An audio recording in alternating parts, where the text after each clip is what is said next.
Welcome to the Goods from the Woods. My name is Rivers Langley, and this is episode 400 of our podcast, and also Ghosts and Monsters 4. And joining us today, we'll go around the table immediately to our left. He is no stranger to the Disgraced Land Studios. He is the host of This Is Rad and Everything Is Scary. It's our buddy. It's Kyle Clark, everybody. Welcome back, I'm here Kyle. for a spooky good time. And everybody, we're 20 episodes away, y'all. Yeah. Oh, shit. I didn't even think about that. Right? Do you have Afro Man's number? I might. Okay. I got some frisbees if that helps. Shit. It's really bad that I have not even thought about. It just means you're an adult. Well, I'm not a weed, I'm famously not a weed guy, but we do have to do something funny. Some sort of jam band related thing should occur. Yeah, there we go. I'll call one of the guys from Leftover Salmon. And see what they're doing. And for the first time on our show, she is also the host of Everything Is Scary and a very funny person, our friend Amy Drolet. Welcome, Amy. How Hello. are you? I'm doing quite well. I'm excited to be here. Hell yeah. And joining us for the first time in entirely too damn long, but also no stranger to mic number 4, it's our buddy John Ungaro. Thanks for having me on, Pat. Yeah, I know. That's how long it's been. This was a completely different show the last time Ungaro was here to talk about, I believe, the Coen brothers was the topic. I feel like that was 7 years ago. It was a long fucking time, yeah. But hey, it's still a great episode. Go back, still in the archives, give it a listen. But we got to jump straight into it because I got a lot of stuff for this one. This is Ghosts and Monsters 4. Last year, I happened to be back in my home state of Alabama during the Ghosts and Monsters section where I did the show with my good friend Miles Bugg and my other good friend Warren Tidwell. Shit is gold. And Tidwell is a community organizer and does very serious work for labor relations. And, if you ever see a picture of somebody with a sign out in front of Amazon down in Alabama, that's Warren. Warren is the most righte's dude ever. And I had to apologize up top and be like, this is going to be really stupid. And he's like, great, dude. I'm so tired of talking about serious shit. So he's just always talking about, the plight of the working man. So it's fun to talk about ghosts and ghoulies. And gooses. And gooses, yes. Gooses can be evil. We might have some evil gooses coming up here. And I want a ghostly Bruce Springsteen song. Yeah, it goes to Tom Joad. To med for both of them. Yeah. Well, the ghost of Tom Joad. I want a spooky ghost. I'm a skeleton working on a car. Oh, man. I really it's cold out, but I don't feel it. I really playing my bones, which is all I am. Playing some folk songs on my ribs like a xylophone. Man, I really relate to this skeleton's hard life. Yeah, I mean, See, but this just then makes me further want a desire for a skeleton Billy Joel, other East Coast staples. But yeah, the reason I bring it up, last year we covered my home state pretty extensively. So, in the tradition of the other 2 Ghosts and Monsters episodes, we're going to where our guests live. And unfortunately for you, Kyle, we've also done the hell out of California. Look, we can't be, it's, us and Huell Hauser have scraped everything we can out of this state. Yeah. So if you want to hear California Ghosts, go back, Ghosts and Monsters, I believe episode 1 and the first one and the second one. We covered California pretty in depth. So now we're going to the home state of our 2 guests sitting across the table from me. So this is fun the way it's set up. I get to be I'm on the panel too. Yeah. So the way this works, I have culled the internet and specifically the resource that I use all the time, which is if you've never been, and this goes to everybody listening too, and you almost have to do this on a computer because it is Web 1.0 and it doesn't display correctly on your phone. There's a website, theshadowlands.com. Hell yeah. And it is Web 1.0 glory. Here's the thing, though. Could you trust any of the info on it if it wasn't? Well, we're going to see, I mean, this is... You say Web 1.0. I say credibility with time. I mean, so a lot of the updates on the Shadowlands, it's the shadowlands.net. I don't know if I said that correctly. I put in .com and that is for sale. There we go. Yeah, so here's the shadowlands.net. It feels good to look at. Right? It's like an old friend. Yeah, it's like looking at a picture of a dead friend against a car that crashed. Yes. And their old dog is there. There's going to be a lot of that coming up. But I've talked about this website many times because every year I do this, I type in the shadowlands.com and then it comes up as a deactivated site. And then I remember it's the shadowlands.net. The journey is part of it. Yeah. It's a tradition now. But for a brief moment, I seriously, every year, type it in, shadowlands.com, it's disconnected. I'm like, no, because I thought it's disappeared. But no, it's still holding strong. Have There's you ever even thought about there's even a glowing candle gif. and an American flag. Yeah, and an American flag. My thing is, what you should do is you gotta buy the .com and then just redirect it. Redirect, yeah, help them out because they have an update. They have certain updates. Has Zergnet put their dirty fingerprints all over this site too? I have no idea. What is that? That's like the list when you get to the bottom of a web page and there's all these listicle. Oh yeah. Zergnet. I don't know about that. I just know that at the bottom of this website there is a widget that just says web search. So in case you want to look at other websites, they make it easy for you. Why would I go all the way to Jeeves? Right? Yeah. Exactly. Or Lyco, Steven. Lyco. Oh, I was a dog pile guy. Ooh, yeah. Dog pile because that would give you all of them. So that's where a lot of this information came from. But yeah, we're gonna start in John Ungaro's home state, which is. I'm from Wilmington, Massachusetts. That's my hometown. So Wilmington, north of Boston. There is absolutely nothing in Wilmington. For 2 years, we had a Sonics, and we were the talk of the town. Oh, yeah. And now it no longer exists. Whoa. The Sonics are really terrible. They're not good. It's like every Sonic conspired to never change the grease. And you're just like, why all of them? Why do they all every taste 5 like years this? they get a pretty good frozen cherry limeade. No, well, that's a different discussion. Yeah, There was a Sonics explosion because for a decade they played Sonic commercials regularly in New England, and there were no Sonics. That's going on currently in California. Yeah, they've been doing that for years. What place are we getting down the road? Oh no, we still have Sonics ads here. Yeah, Oh, wow. they have. The only Sonics are in Fresno and in Deep Orange County. Oh well, they actually they got one up near Pasadena where it smells like beer all the time because they got the Miller factory. There's one out that way, but Pomona. But we digress. We're here to talk about Massachusetts, and this actually I put together a little piece that I would like to read, and then we'll get into some ghosts. So this is just going to set the scene for what we're going to talk about, which is, buddy, your home state. Hell yeah. Has an area that when you read about it, you're like, oh, this is the Monster Mash, but in real life. They got UFOs. They got trolls. Did we ever have a Mothman? No, you got pterodactyls though. Wait, bring me to the drunk Boston guy claiming he's attacked by fucking I pterodactyl. saw a fucking pteranodon. That's not how you say it. they're Shut not the fuck dinosaurs, technically. the big scary bird. This is Look at that big kid. Amy, I'm going to need you to have an offensive Boston accent. Nah, y'all. Do you want a Boston accent vocal exercise? Yeah, that I like to do? you don't want to ask somebody what they think about them apples. So for a lot of people, the warm up is Park the car in the Harvard yard. I have my own that I like to have people do, and that's let's watch Wicker Park with Josh Hartnett and Alicia Cuthbert. That's my vocal warm up. Wicker Park with Josh Hartnett. One of my favorite jokes. Fuck, that's The incredible. soundtrack of a song by the Postal Service. It was a Phil Collins cover. Against all odds, dude. So this is what I wrote about Massachusetts, and this will kind of set up what we're going to talk about. So, in the 17th century, while the southern region of colonial America was busy committing our country's original sin of bringing enslaved Africans to the continent at gunpoint, the colonies of New England were stirring up an unholy witch's brew of unhindered capitalism, unhinged evangelism, and an unearned sense of rugged individuality, giving birth to the three-headed red, white, and blue Frankenstein monster that is currently laid siege to the earth and will not stop until the oceans boil and every human mouth is filled with ashes. So boo. Wow. Okay. Okay. But our national identity really begins at Plymouth Rock, which is fitting because Plymouth Rock itself is a lie, a scam, a forgery.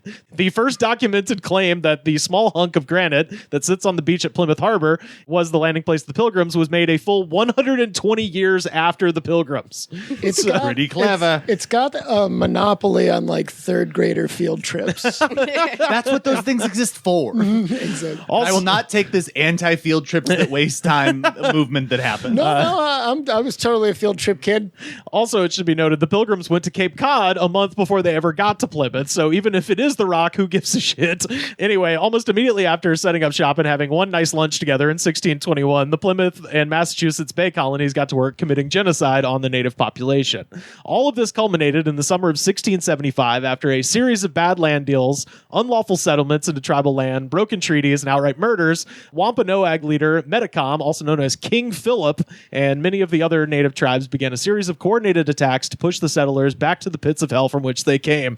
The war that followed would last nearly 3 years and came to be known as King Philip's War. So did they teach you about this in 4th grade in math history? I'm going to say no. Really? Well, what's crazy is King Philip's War is per capita the bloodiest war in United States history. Damn. A full 5% of Massachusetts population died in the war. Shit. That's how we do it. Yeah. Yeah. That is how we do it. Yeah. Take your Celtics pride away from that.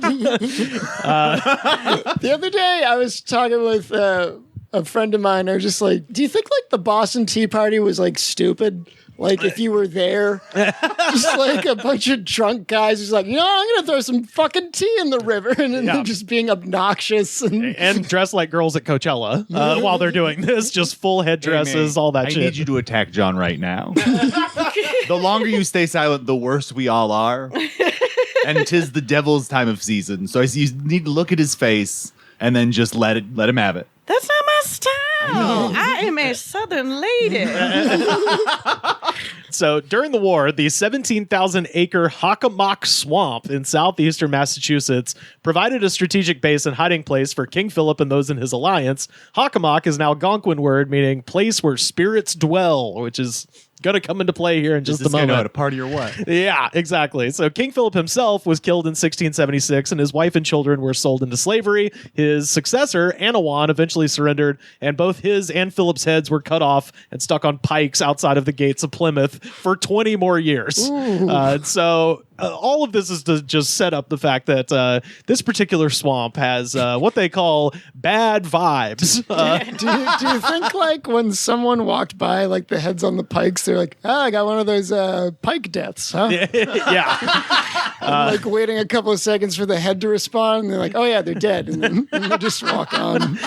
For their next trick, the colonists of Massachusetts would follow up King Philip's War in 1692 by hanging 14 women, 5 men, and 2 dogs during the Salem witch trials. You never hear about the dog. Right? Poor dog. And here's my thing. Why is Illuminations not making their next holiday film about the dogs who were accused as being witches? 2 witch dogs of Salem, dude. That is money in the bank right there. There's got to be a band called the Witch Dogs of Salem. I think we finally found what Taylor Swift will voice. So that said, don't worry, they didn't hang everybody. They also put one guy named Giles Corey in between 2 boards and stacked heavy rocks on him until he went swish. For Jesus. He's in the crucible. He is indeed. So whether you believe in ghosts and all that bullshit or not, Massachusetts is a place where a lot of people got done wrong. And as the American Dream Dusty Rhodes would say, folks down there got a lot of bad feelings about a lot of bad things. So hey, why does a lot of good art come from New England artists? There you go. Not a lot to do. Nothing grows in the soil, and there's fucking ghosts everywhere. Death and really horrible history. Yeah.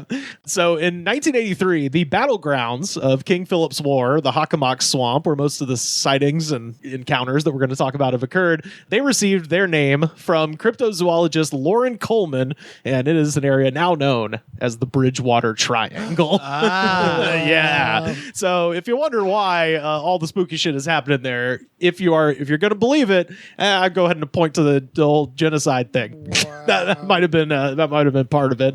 So just to get the normal spooky stuff out of the way first. The Bridgewater Triangle has a ton of different Bigfoots, and some of them are reported to be half Bigfoot, half chimp, which I was like, ooh, little regular Donkey Kong little family Minifoot. of Yeah. Bigfoots. Yeah. Some are reported to be huge orangutans, which that Some one, King Louis action. that's amazing. Just seeing a 20-foot tall orangutan. You'll love to see it.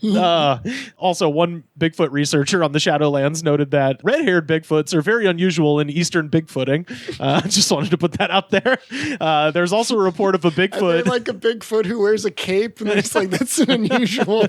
Well, no, I think Why is he wearing a cape? I think it's like a genetics thing. Like the West Coast is the Scottish Highlands of Bigfootism. That's where the red hair is. It's like I how when thought you there get to was New like York a- and they have different colored squirrels and it bugs you I eventually. thought there was like a that boy ain't right for orangutans. There was also a report of a Bigfoot, and this actually kind of freaked me out, that walked on two legs, but then once he saw people, he got on all fours. So granted, you're compromising mobility, but you're going to more than make up for that in speed. That's terrifying. A fucking Bigfoot running on all fours. Come That's on. no good. Yeah. That's bad news bears. Hell yeah. Bad news Bigfoot. It probably is in all likelihood bad news bears. But we'll It's sort of how a bear works. I'm realizing Just a as I bear say. covered in blood. He's like, it's it's a redhead orangutan. yeah.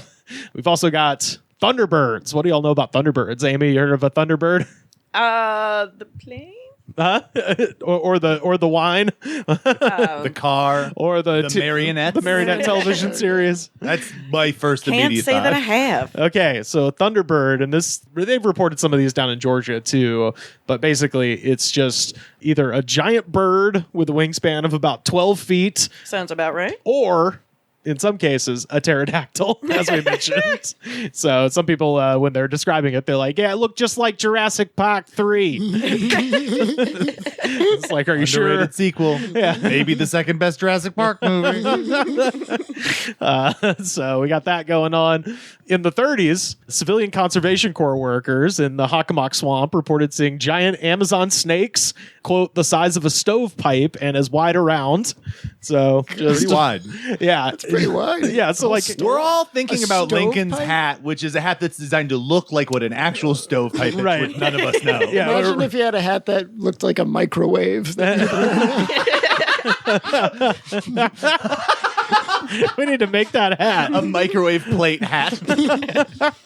Also, they've reported seeing turtles the size of cars. Hell yeah. Hell yeah. I want turtles to just crush everything and take back everything. They've earned it. If turtles took back the world, that'd be pretty great. I think nobody's mad. They've taken enough shit for too long, okay? It's They're time. all immortal as long as they kill us. Yeah. Like, what better reason to fight? Absolutely.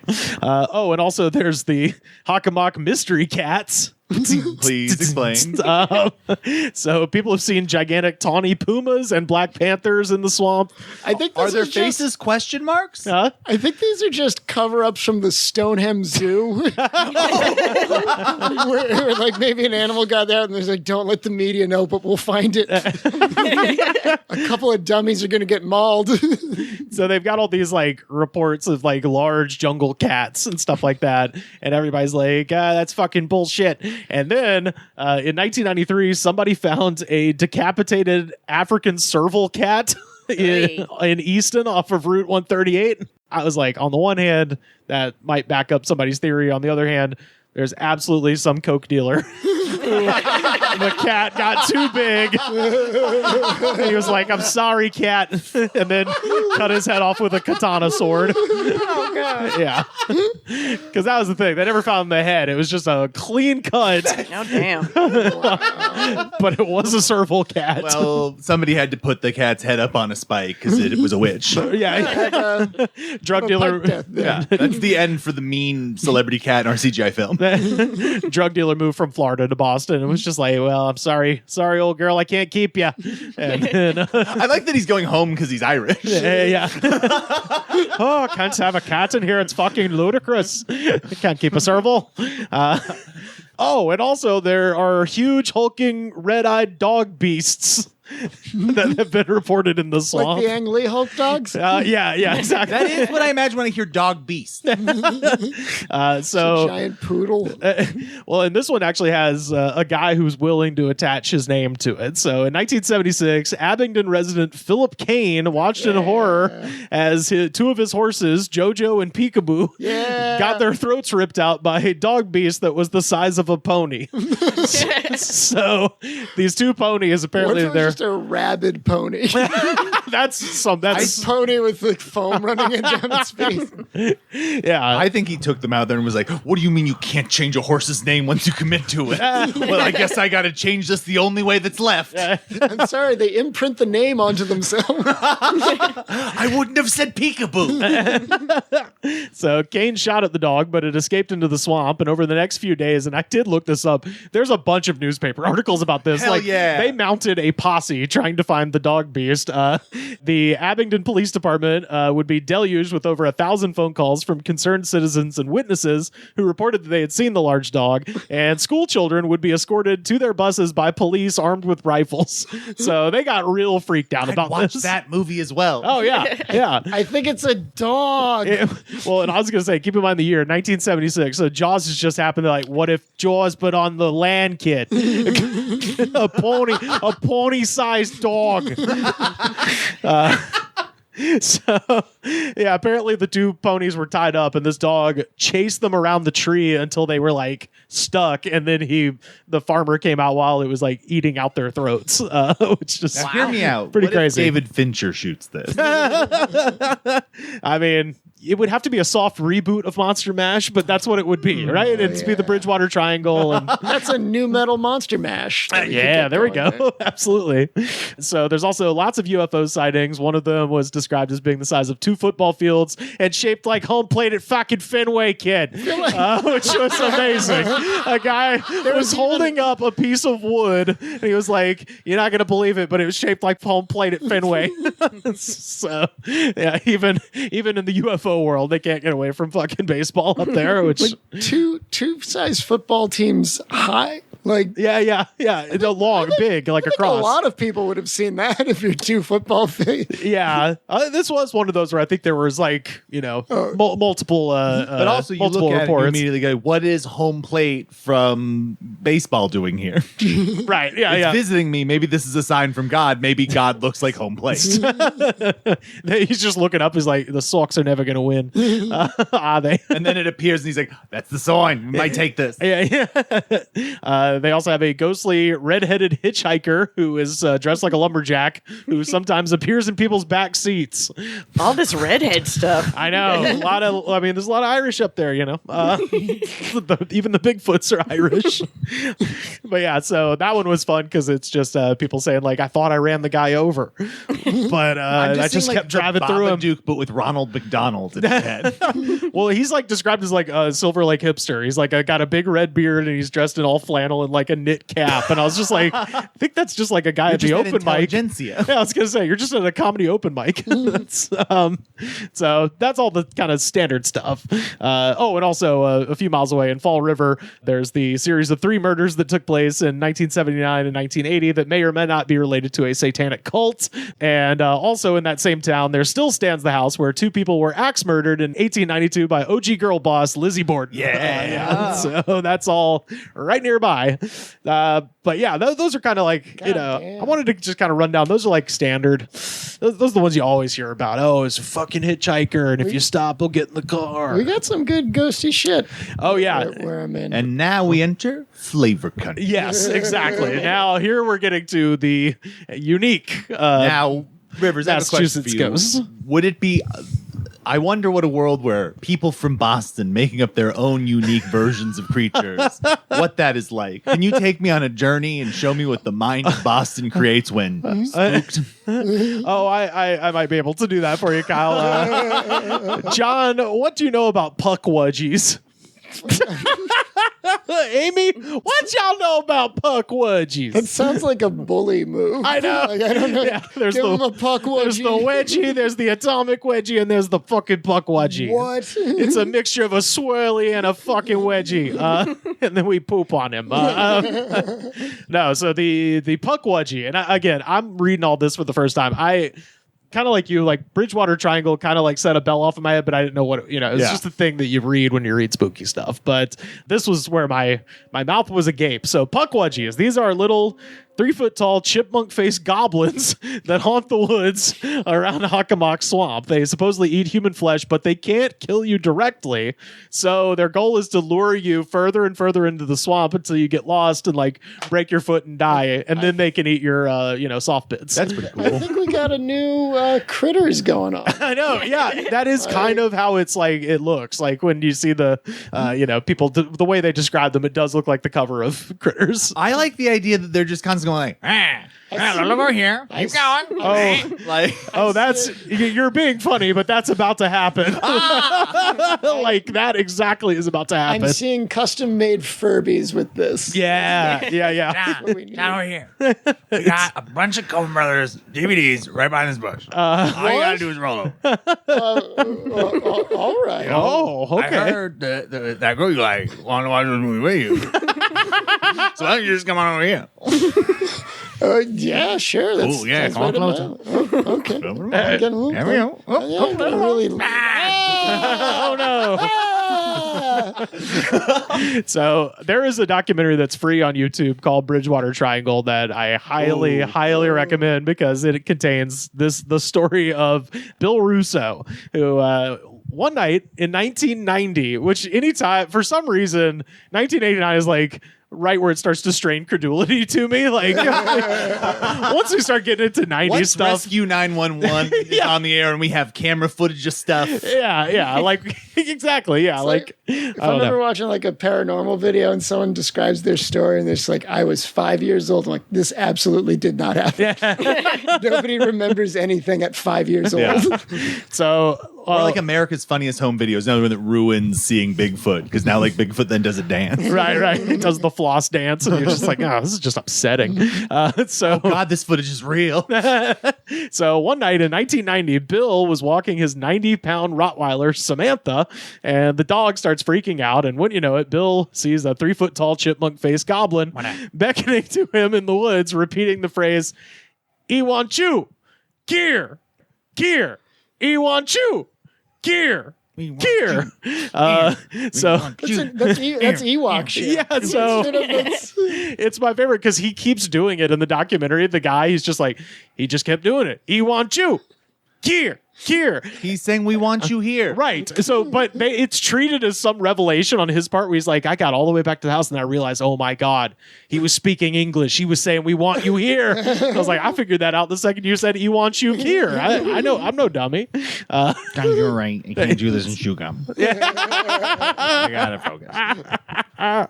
But he was really freaked out because they used the word "we" because he was like, "Oh, that means there's more out there. There's more than one." It's like one's still scary though. Thank you. Yeah. So I don't know. I'm just wondering what they teach you in those damn schools in Massachusetts, if not puck We wedgies. need all these goddamn cryptids because this is fantastic. I mean, I think Emerson had a comedy degree. Why can't we have a cryptid degree? right? Yeah, cryptozoology We'll get major. there. Don't you worry. Yeah. College is head I was there. gonna say the world is only getting stupider. You're also going to be able to major in Arrested Development, the show. This is the reason I love this stuff. This is modern folklore. Love it. You know what I mean? So you could study folklore. I threatened to become a folklorist at one point in my life, and then I was explained the concept of poverty. Yeah, right. It always appealed to me, just the idea of like just Love it. going around and talking to old people and be like, tell me the craziest shit you've ever heard. Like, there's nothing not fun about that No, to me. that's- Yeah. Like, come on, you're about to die. Spill the puck wedgie story. Tell me the stuff you won't tell people you know. Yeah, hell yeah. I can't judge you and we'll never meet again. Fucking go nuts. Yeah. Honestly, if they have chipmunk faces, Hey, Amy. You're going with them? I'm going. I have a I'm whole going to be bunch like, of what? bootleg- What'd you say? Oh, you're so cute. Yeah. So yeah. he says Why did I spend all this money on import DVDs when I just could have had you hop into my van? so the How dare you? So and then I would argue with so he says he wants you, and you go, Gear. Here? Yeah. Yeah. And You're then in. run over. Yeah. This I had to is make Barton Fink to kill John. with the bonus features. It's hard to find. Why isn't there a criterion for it yet? Is there? I think they're amending that. This one, what do you know about the Dover Demon? Not much. Oh. Have you heard What of they that one? called my uncle. I know Dover. Do you know Dover, Massachusetts? I know Dover. Yeah. Okay. Yeah. So as Kyle and I have said, to no wins. The 70s is where it's at. All this is like making me more proud of my home state. Right? Like, yeah. I'm You guys really- got all kinds and of it's cool making shit. me want to build that time machine fast.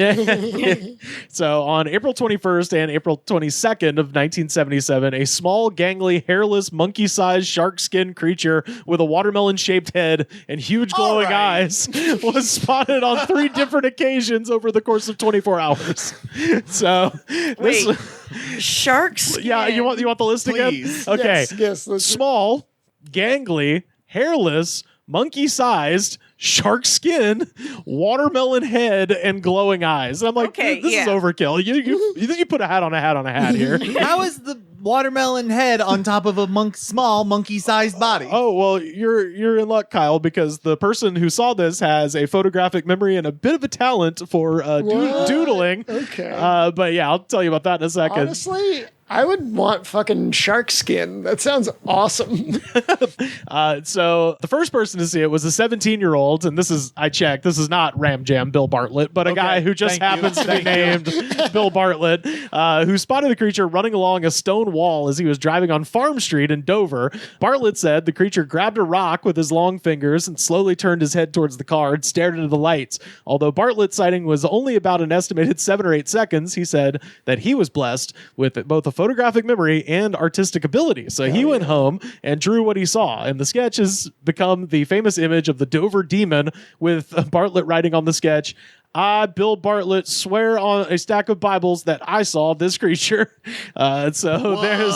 That looks cool as hell. I know. Yeah. So I thought this was going to suck an opposite. no. yeah. We'll throw this up on our Twitter so people This can see it. This is some like underrated cryptid shit. Right? It like kind of has almost a giraffe shaped body, but then it's got these long, spindly, Like fucking froggy, creepy like- arms. yeah. Yeah, it's kind of a Frog feet. He's kind of like the alien, the Greys. He has like a similar head to that. Can I point Yeah. out something else about this observation? Is I love that he like fully posed it, and there's the rocks too. Yeah, like, yeah. to really show off his like art skills. This is not like a guy who was like, I'm gonna put it together. He was like, no, I'm flexing a little bit. yeah. Oh yeah. Kinda like- he's got hands and feet like a three-eyed, no, like a blue. Is it a blue-eyed tree frog? Yeah. It's kind of frog, tree frog shaped hands and feet.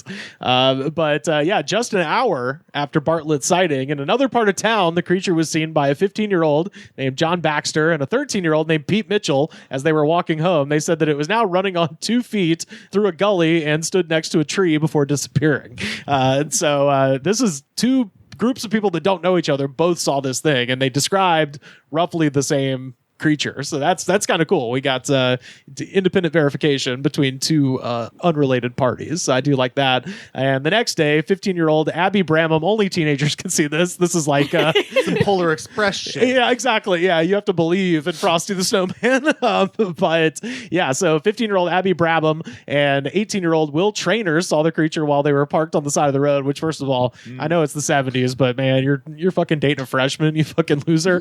But Abby claimed the creature's eyes were green and not orange. So that is the one disparity in the description, is that they said it had big orange eyes. But other than that, shark skin, monkey size, gangly, fucking watermelon head, all that shit was like, Wow. they all said the same shit, and they didn't know each other, and it was never seen again. Wow. Yeah. And Make a Holy return. This hell. absolute Please champion. come back. Yeah. I know, right? Do you want to be governor of Massachusetts, creature? Yeah. Yeah, why not? I mean, Mitt Romney can do it. Anybody can fucking do it. And you could run against that and do pretty well. Yeah. That's why he retired. It wasn't because of Trump. It was because it's like, well, He knows he's going to He get feared the Dover Dover Demon. Yeah. I I got nothing on that guy. It was prophesized that he would have to go against the Dover demon. Yeah.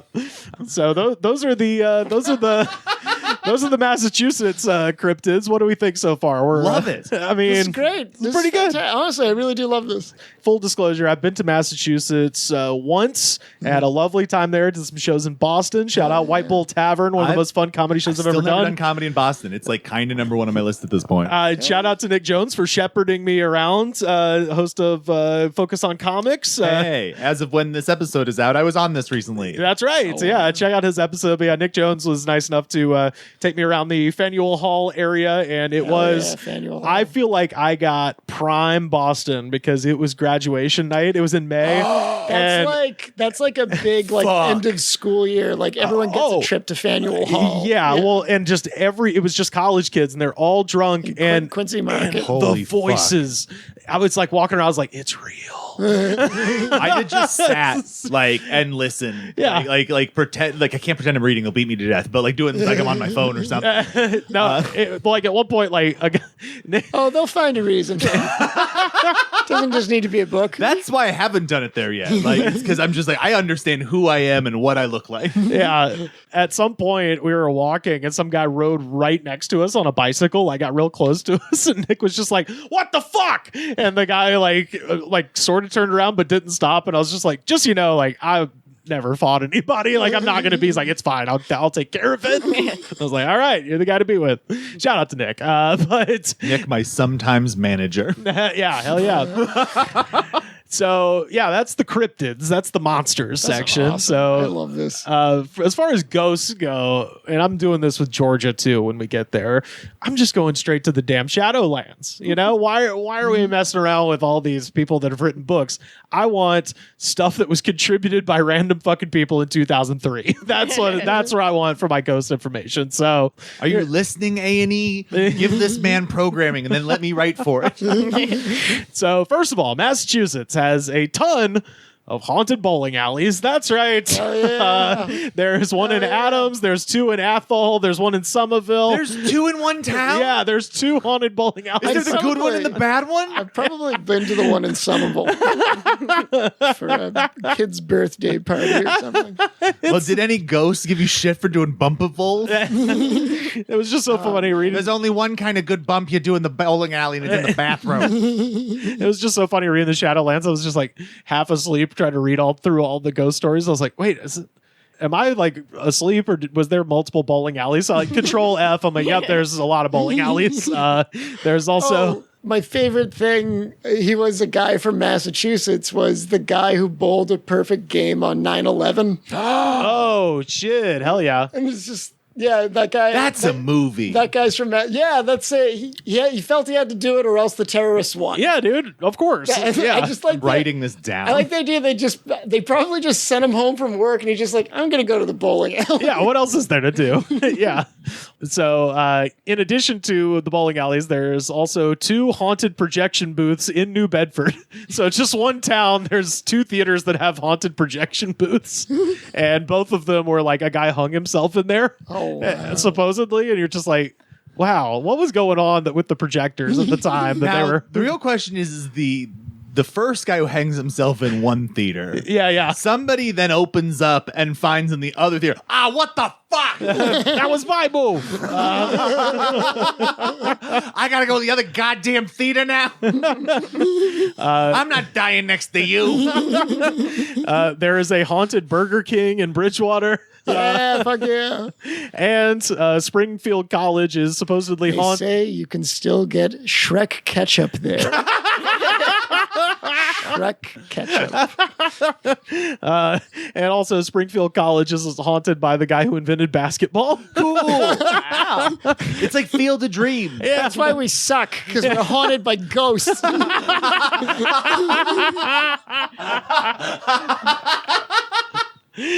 But like literally, it was like they sometimes say at night you can hear dribbling. It's just like the most annoying ghost of all time.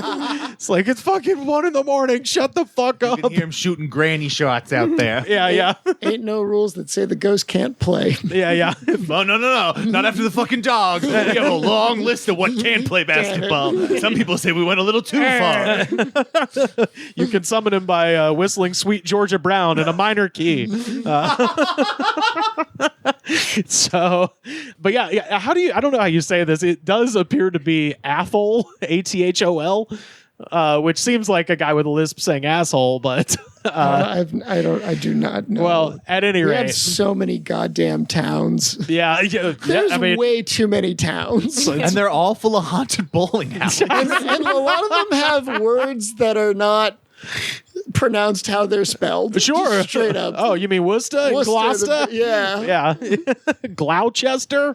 So there's an abandoned lot in Athol where it is rumored that a mad scientist named Dr. Adams dumped his failed crossbreeding experiments with domesticated You can't animals. see it, but we're fist John and I are pumping. fist pumping silently. And then I think this almost needs to go in the cryptid category, but Holy shit. but the fact that they're dead means that it's a ghost. So at night, it is said that the freakish canary pigs come out and dance. Oh my god. Canary What? pig. This Yes. would be an amazing movie. And that would be the best drag name. And the guy who wrote this on Shadowlands was a bit of a poet here. He says they come out to dance, frolicking beneath the twisted skeletons of the dead willow trees. To the sounds of ghostly laughter, they dance. Wow. But he doesn't explain what a canary pig is. Like I've got my Covered that up theories. pretty well. Yeah, I've got my theories, but it's a Who am I wing. to speculate? I'm not a doctor. I mean, we're talking winged pig here, right, Amy? Yeah, I'm thinking pig, but with like tiny little yellow canary wings. Yeah, Like, it's like the T-Rex's They arms. They're said just I'd Yeah. get funding for my genetic splicing project when pigs fly. I'm thinking of the Kids in the Hall, Son of Flying Pig sketch. yeah. That's what I'm thinking about. Yeah. I also like the sound of ghostly laughter. I'm like, wait, is someone laughing, mocking the pigs as they dance? Why? Or do Just an they old laugh? man with a kite that they play They're with. bullying the winged pigs that dance. Yeah, you fucking freaks, dance faster. Well, you fucking losers, you call that a foxtrot? So got that going on in Athol at the Everett Theater in Boston Hell yeah. in the 1700s. Oh, Which this is funny because the theater was built in 1915, but nonetheless, in the 1700s, people on the balcony were slaughtered, and this is exactly how it's written. People on the balcony were slaughtered on the balcony. Story is my that God. the story is that the stage lights above the balcony. It's like we've established they're on the balcony. I'm confused. Where are they? there's just so much blood on our hands. When you take like 30 minutes to look into it, just like, God, there's so much blood already that is on our hands. Oh, yeah. So the stage lights above the balcony were cut down by 2 murderers. Oh, no. And they killed a whole Have sold they out. murdered before, or does this make them murderers? This At is- what point does that become their moniker? Yeah, we're the balcony boys. Nobody fucks with us. Balcony kill, have be killed by a bunch of people? That's us. You can't tell me I can't go up to that balcony. And we're the nice ones. Don't make me call my brother Mezzanine Mark. So they killed a whole sold out audience in the balcony. Today, the theater is. Now, what do you mean killed them? I can't. And where exactly? It was in the balcony. So today. Yes, but could you specify where? Well, the audience was sold out in the balcony, and they killed the audience. So I don't know, probably killed them all right. 500-600 people, probably. So today the theater's closed because the people who owned it ran out of money. It's like, yeah, well, that tends to happen. That'll happen. And One tends to follow the other. still today, the Especially people. having to do all those light rig repairs. Oh, God damn. Son of a Placing the bitch. balcony. Goddamn murderers fucking cut down my lights. Still today, the people who were killed are seen screaming and crying up there in the balcony. They got one more in the balcony Well, that in means they there. rebuilt the balcony. at I least. guess, yeah. Which is maybe why the ghosts are not stoked. They're like, hubris is a thing. So I'm going to need John, to your point earlier, how the fuck do you pronounce that? Wow. Is that Leicester? Again, we have way too many towns. Leicester. Leicester. Leicester? All right. So in Leicester, they got a thing called the Spider Gate Cemetery. Fuck yeah, they do. It is said that this cemetery leads to the gates of hell. So again, this is how it is written, and this is why we can never let Web 1.0 die, because you get glorious stuff like this. So the cemetery leads to the gates of hell. The cemetery got its name because of these spider web-like patterns on the gates. There is supposedly a tree there called the hanging tree. And you'll never guess what happened there. Fire. Nope, someone committed suicide by hanging themselves in Shot this tree. themselves in the mouth. Something about a balcony. Yeah. So there is a river located in the far end of the cemetery that is called the River Styx, quoted from the Bible. Oh, hell I was like, yeah. River. I was like, yeah, that's a Greek mythology you're thinking of, Hey, not the Bible. Rivers, You fuck- in defense of Web 1.0, until you said the word Greek, I was like, oh, he's right. It's not in the Bible. yeah, there's Perhaps no. continuing my thing from our Exorcist episode of how I might just be a demon and be unaware of it. I'm becoming more and more convinced. Well, no, there's a stairway to heaven, guys. It's not a river. All right. So there is one tree near the cemetery that if you put a certain type of stone upon it, you will be able to see the devil himself, and he will talk to you. I was like, oh, that's You good. got a witch, no Hey, witch kind's my devil here. favorite. Devil here, talk to me. Ooh, somebody dropped me some turquoise, and here I am. What is up? Baba Booey, the devil's here. Talk to me. Yeah, I love that because it doesn't say he will like drag you to hell. It's just like, no, he'll just chat. That fucking rules. He's like, this better not be Danzig. Yeah. Thank you for coming by. I've been so bored. Why don't you go to my haunted bowling alley, kid? You know I got fucking 3 of them in an asshole. I had to isolate too. You don't think about some of us. I love the devil slowly becoming Paul Lynde. There are children that have been heard laughing in the cemetery at night, and howling has been heard as well. And All explainable things. and All there's sounds like teenagers having sex. I know. The dogs. And there's I mean, I don't know the time period. That's how they get the werewolves around there. we're gonna meet a werewolf here in a little bit. There's more than I love me a werewolf. Oh, we're getting one, but unfortunately, it's going to be down the road in Amy Estate. But dang. we're getting there. Southern werewolf. Oh, yeah. Fried werewolf. Frankly, yeah. Scarlet, I am a dog. So, in addition to the other highly explicable things, they also in the cemetery have mysterious fog, There's this fog. and you're like, yeah, they got Yeah, that like, in everywhere. Weird as hell. Yeah, Like, yeah. what makes a fog? You look like the lights go into it. It makes the trees look all scary. I just like that the writer has no sense of lead up. Like, clearly the devil is your closer. Don't end on fog, you weirdo. That's like putting up a fucking open micer after Roy Wood Jr. or something. Like, come on, I think man. it's pretty clear that the devil is that chill and underwhelming that you can't let him close. He's like I was going to say Vine comedian, and I realized that means I'm a skeleton now. At the end of Bourgeois Terrace in Westminster, I'm listening.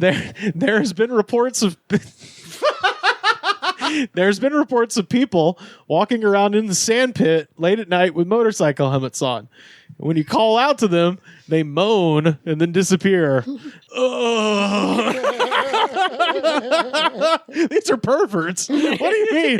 This is not ghosts. These are fucking simple You're in a perverts. repressed, puritanical town. There's Oh, gonna be some of that going on. I'm a ghost. I'm a fucking ghost. Oh. I talked to the devil and he agreed to a fucking handy. Oh. So yeah, motorcycle helmets, guys. Devil here. Hey, I got a friend. Do you want to take her out on a date? I love this version of the devil who's just a guy. Just in Boston making the best of it. I mean, that's kind of the whole thing with the devil. He's more like us than the other guy, right? That's why people like him. He's relatable. Like Ray Romano. So finally, at the J.C. Penney in Springfield. Yeah, I was really hoping you close was with this. I was worried you were going to skip it. At the Playing my song. At the JCPenney in Springfield, some workers have spotted dozens of rats. Yeah. Like, where's the haunted part? It says they've spotted dozens of rats at one time in the stock rooms, and they're in the hallway. Numerous customer complaints about rats Again, moving over their feet while shopping. They're in the fitting room. Yeah. I'm like, this doesn't count. I was so excited when I saw JCPenney, and then I read it. I was like, this is for Yelp. Just a regular JCPenney. Yeah, this is for Yelp. This is not for the Shadowlands. Fucking put this on TripAdvisor. I'm not going to 2 sites. I waited 15 minutes to get here. Yeah. Well, it occurred to me that Yelp didn't probably exist in 2003 when this was posted. So they were just like low-key being like, you need to take care of your rat problem. I'll pull it off the website when you pull them at your store. Yeah. There we go. I think we have a lot of rats because of ghosts. I mean, they are like spooky ooky, but like they're not supernatural. They're like scaring up all the rats.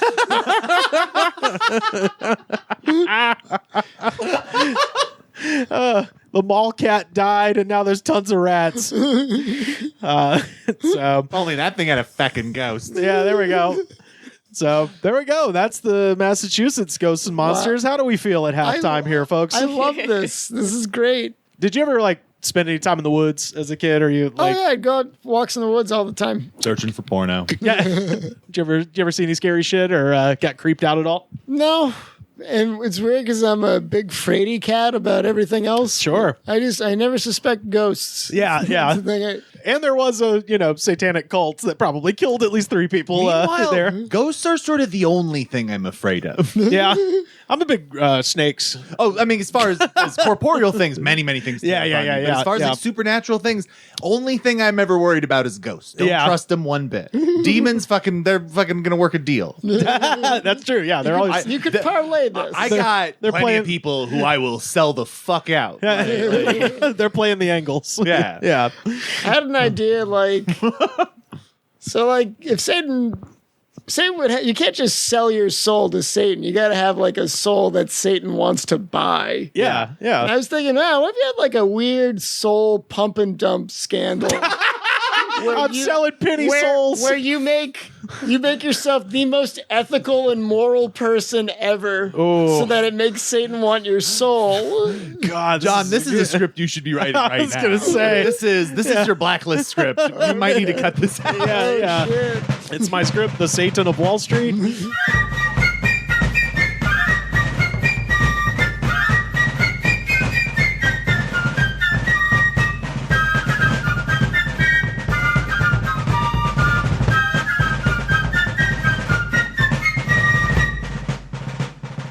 We now move south from Massachusetts.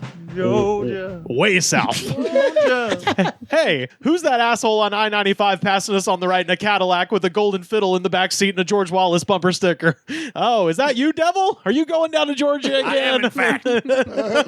That's right. We now move from the historical psychological terror of New England to the present day existential terror that is the American South. And there, balanced on her eastern end, is the South's crown jewel of Georgia, the largest state east of the Mississippi River, which, fun trivia question. You think it's Michigan, you're fucking wrong. It's Georgia. And Georgia is fucking massive. Love when Rivers fucking takes a thing back. Trivia, it's always a satisfying thing to watch. Speaking of which, update, we have a trivia game. It is weekly. It is at Jay's Bar. Hey, you know what? I'll fucking out him right now. Steve Little, who is the guy who plays Steve Janowski on Eastbound and Down, me and Joe Raines came in second to him last week. And now I must destroy him.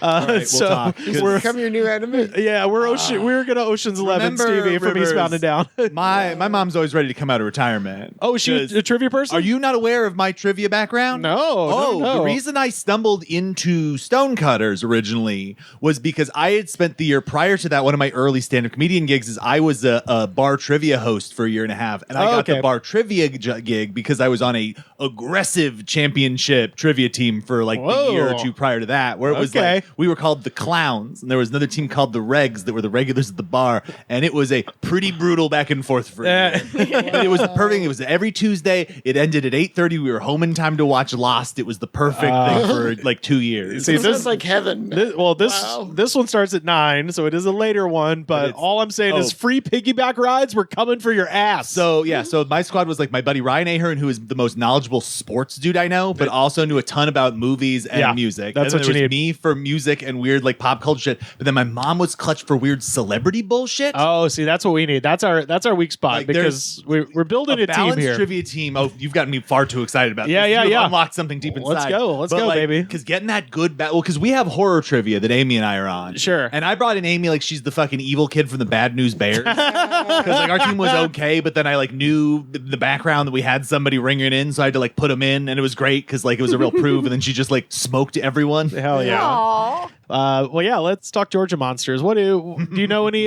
Georgia monsters? Did you hear about any growing up? I want to know if there's an equivalent to this because there is a book that I believe is called like Ghosts of New England that has a bunch of the ghosts that I don't know if they're the ones that I talked about, but they got probably more historical accurate ones.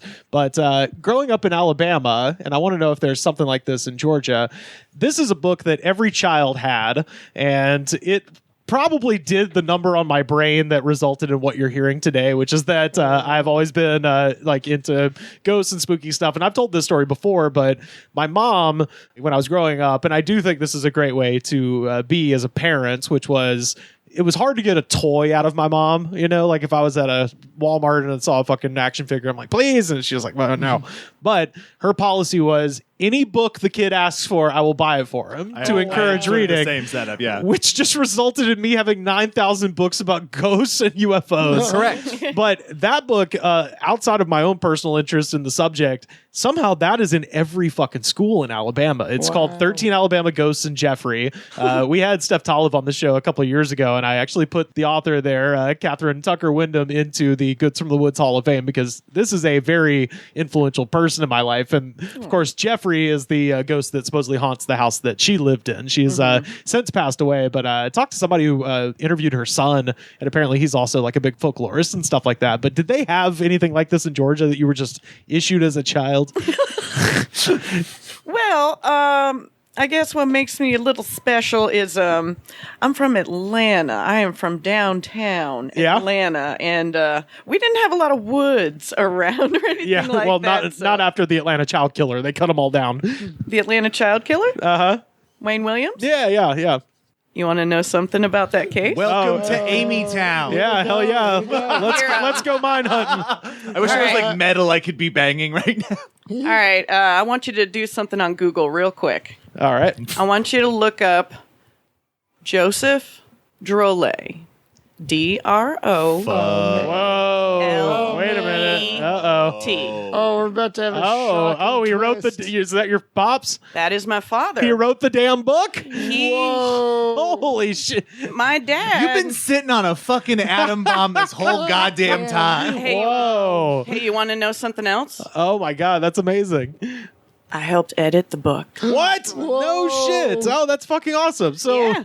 so the answer is yes, you had spooky books. Oh, see, This is a different version of spooky. It's real spooky, but you know. My dad was one of the 5 prosecutors. It was a whole team of them that convicted Wayne Williams. Fuck, that's crazy. And what my dad was in charge of was evidence and closing. That's the 2 best parts. No, it is. So at quite a young age, because this happened before I was born. This happened In the 70s, right? early 80s. Okay, yeah. Yeah, I was born 86, so this is before my time. But my dad sensed a darkness in me, so he taught me about this real early. And Wow. yeah, it's like he. Well, let's imagine something he likes to talk about. It's a Oh thing. yeah, and he's got at least one daughter that's really into that, and it's all his fault, really. Yeah, hey, But Joseph Drolet, that's my dad. Oh my and- God. The Pursuit of the Atlanta Child Killer, Facts, Fibers, and Forensics. That's the name of the book. Yeah, and there are, and I'll go ahead and spoil it for you. Wayne Williams did it. But there is, like, my dad gives interviews about this like every couple years. Yeah. Because every couple years, it's like a new cycle. Like people will rediscover it and everybody will have but did he really do it? Yeah. Are you sure it wasn't the KKK? Right. And it's just, my dad goes over it in the book and I'm like, the FBI checked it out. They checked. Is there not, I mean, whatever aside, is there not like some compelling evidence that there was probably more than one though, right? Well, what there is, okay, so the thing is, that whole list that they had of the missing children, we're pretty sure not all Wayne Williams. You're right. We don't know if he necessarily had a partner, but I mean, between you and me, I think his dad, Mr. Williams, he's heavily involved for sure. Yeah. Look, message of the story is there's no such thing as music producers. They don't really exist. Don't get in their band. They don't want to put together a band. Only stand-up comedy producers should be trusted. When they come, they're offering you a pocket full of rainbows and dreams to be had. Yeah, well, no, but they're at least up front being like, you get 2 drinks. Or even me, where I'm like, we'll split the bill. Yeah. I don't drink. Can I get nachos? Yeah, all right. You can have nachos, you fat fuck. God, there's nothing better than getting nachos at a drink tickets. Sorry, but yes, that's how we avoid being murdered. There's no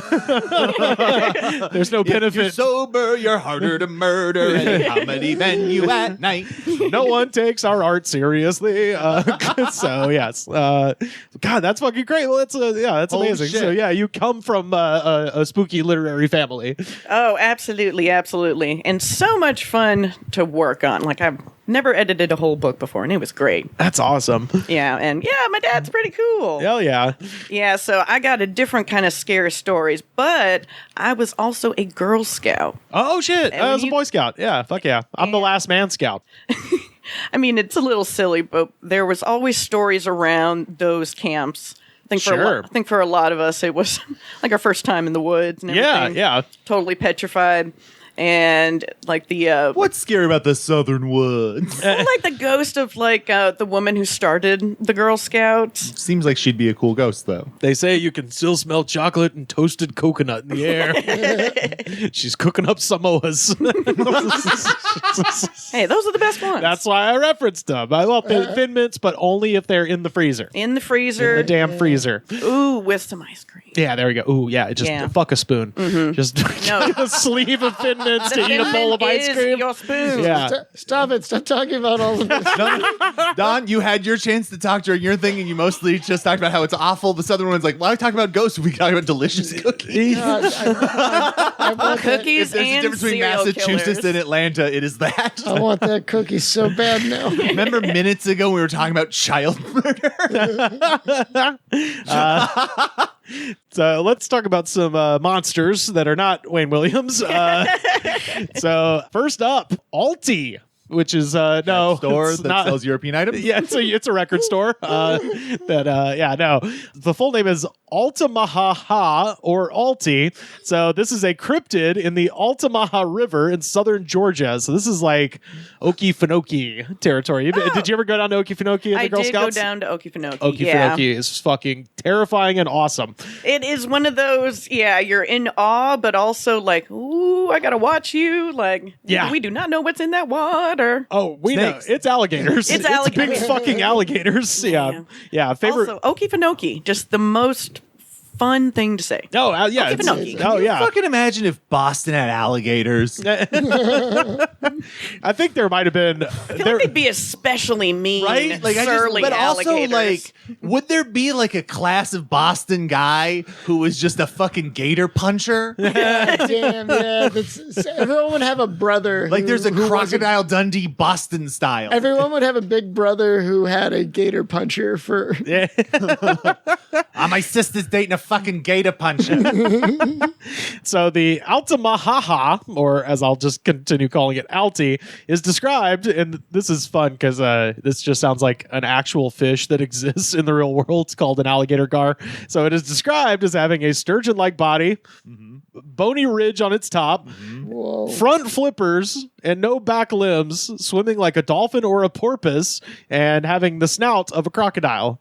And I'm like, yeah, except for those flippers, which you could just call those fins, you're describing an alligator gar, which is a giant fish that lives in that area. So the coloring is said to be gray with a whitish yellow underbelly. So far, no physical evidence of the Alti has been found. It is sometimes shown to be green, so it can camouflage. So that's just a fish. It's just a fish, and this is the one that has the fucking Wikipedia article, not a wiki cryptid article. Wikipedia has the Alti, and I'm like, you've picked the shittiest creature. They did. Yeah, like That's really disappointing. And it's so funny because you read the description. It's all about branding because the name Alti is cute. Alti's cute, but I was expecting, because one of my absolute favorite X-Files episodes ever is Quagmire, which is the one where they go to Georgia, which looks suspiciously like British Columbia. And they're looking for a lake monster in the style of like a Loch Ness. Big Blue? Big Blue. Or Yeah, I got you. It's a great episode. And it culminates with they figure out, oh, Big Blue is actually an alligator. And then everybody's walking away and they hold the shot on the lake. And then you see the fucking plesiosaur come up and down. And it's the best moment in the series. I watched it live and it is burned in my brain. I remember where I was sitting in my living room. My mom was next to me. My dad was on the couch. Like, I remember everything and being like, this fucking owns. Rivers, the number of times you and I were like sitting having very similar reactions at the exact same time in human history. We've had, Kyle and I, we have parallel Bonnaroos. That's so romantic. It's truly kind of continues to be an uncanny experience. Oh yeah. There must like this, it makes me think of is there like a northern and a like east, is there two other ones? Did you ever look up at the moon and think about how I do now. And Kyle howling at the same moon? When I was hammered staring up at the moon in Tokyo, I was like, Rivers is doing stuff. It's the most romantic thought I had on the trip. God damn. God damn, that's romantic. But yeah, did the Girl Scouts have any lake monster stories that you remember at all? Oh gosh, no monster stories. I don't think we were that creative. No, just like straight ghosts. Usually some ghost stuff. Okay, we'll get to some ghosts here in a minute. But tell me more about this journey to Finoki. So this one is mega stupid. I love it so much. On July 25th, 2008, which again, way past the expiration date for anything being credible. On July 25th, 2008, an 18-year-old man and his grandfather were hunting deer. And I was like, you can't hunt deer in July. You can't hunt anything in July. This didn't happen. Fucking July is nothing season. I mean, I guess, but also like let's call it what it is. They're poaching. Yeah, they're drunkenly shooting and stuff. Yeah, the guy and his grandson are poaching deer when they saw an animal which they described as closely resembling a raptor from the popular Jurassic Park movies. Hell yeah! Oh my god! I feel like the Georgia Raptor like jingled something in my brain. So some part of me feels like I have heard of this thing. You're thinking of the Atlanta Thrashers hockey team, and they're not there anymore. Okay, actually, they're not there anymore. No, they're back. They're in Calgary. But there's a dinosaur out there. It could be. Yeah, that's true. What if it's a murderer who is trying to in one of those inflatable dinosaur suits? Oh yeah, there we go. Like a funny version I've seen from Zodiac. I was driving down and there was a U-Haul that was hauling a trailer that had two very realistic full-size raptors in it. And hell yes. And they were just like, their heads were slightly bobbing because we were driving down the freeway. We were on the 110 and that's so dangerous. It was awesome. They're carnivores. They could jump out at you at any moment. Anyway, yeah, there's a damn raptor in Georgia, supposedly. So no raptor experiences? No raptor experiences. I'm sorry. Have you ever seen a gator? Or like in the wild? In the wild, no. Really? I have found something that a gator ate half of. Ooh. Cumberland Island. Oh man, I love Cumberland Island. Oh, it is pretty, but there was only half of a deer there. Yeah. And I was on a Girl Scout trip.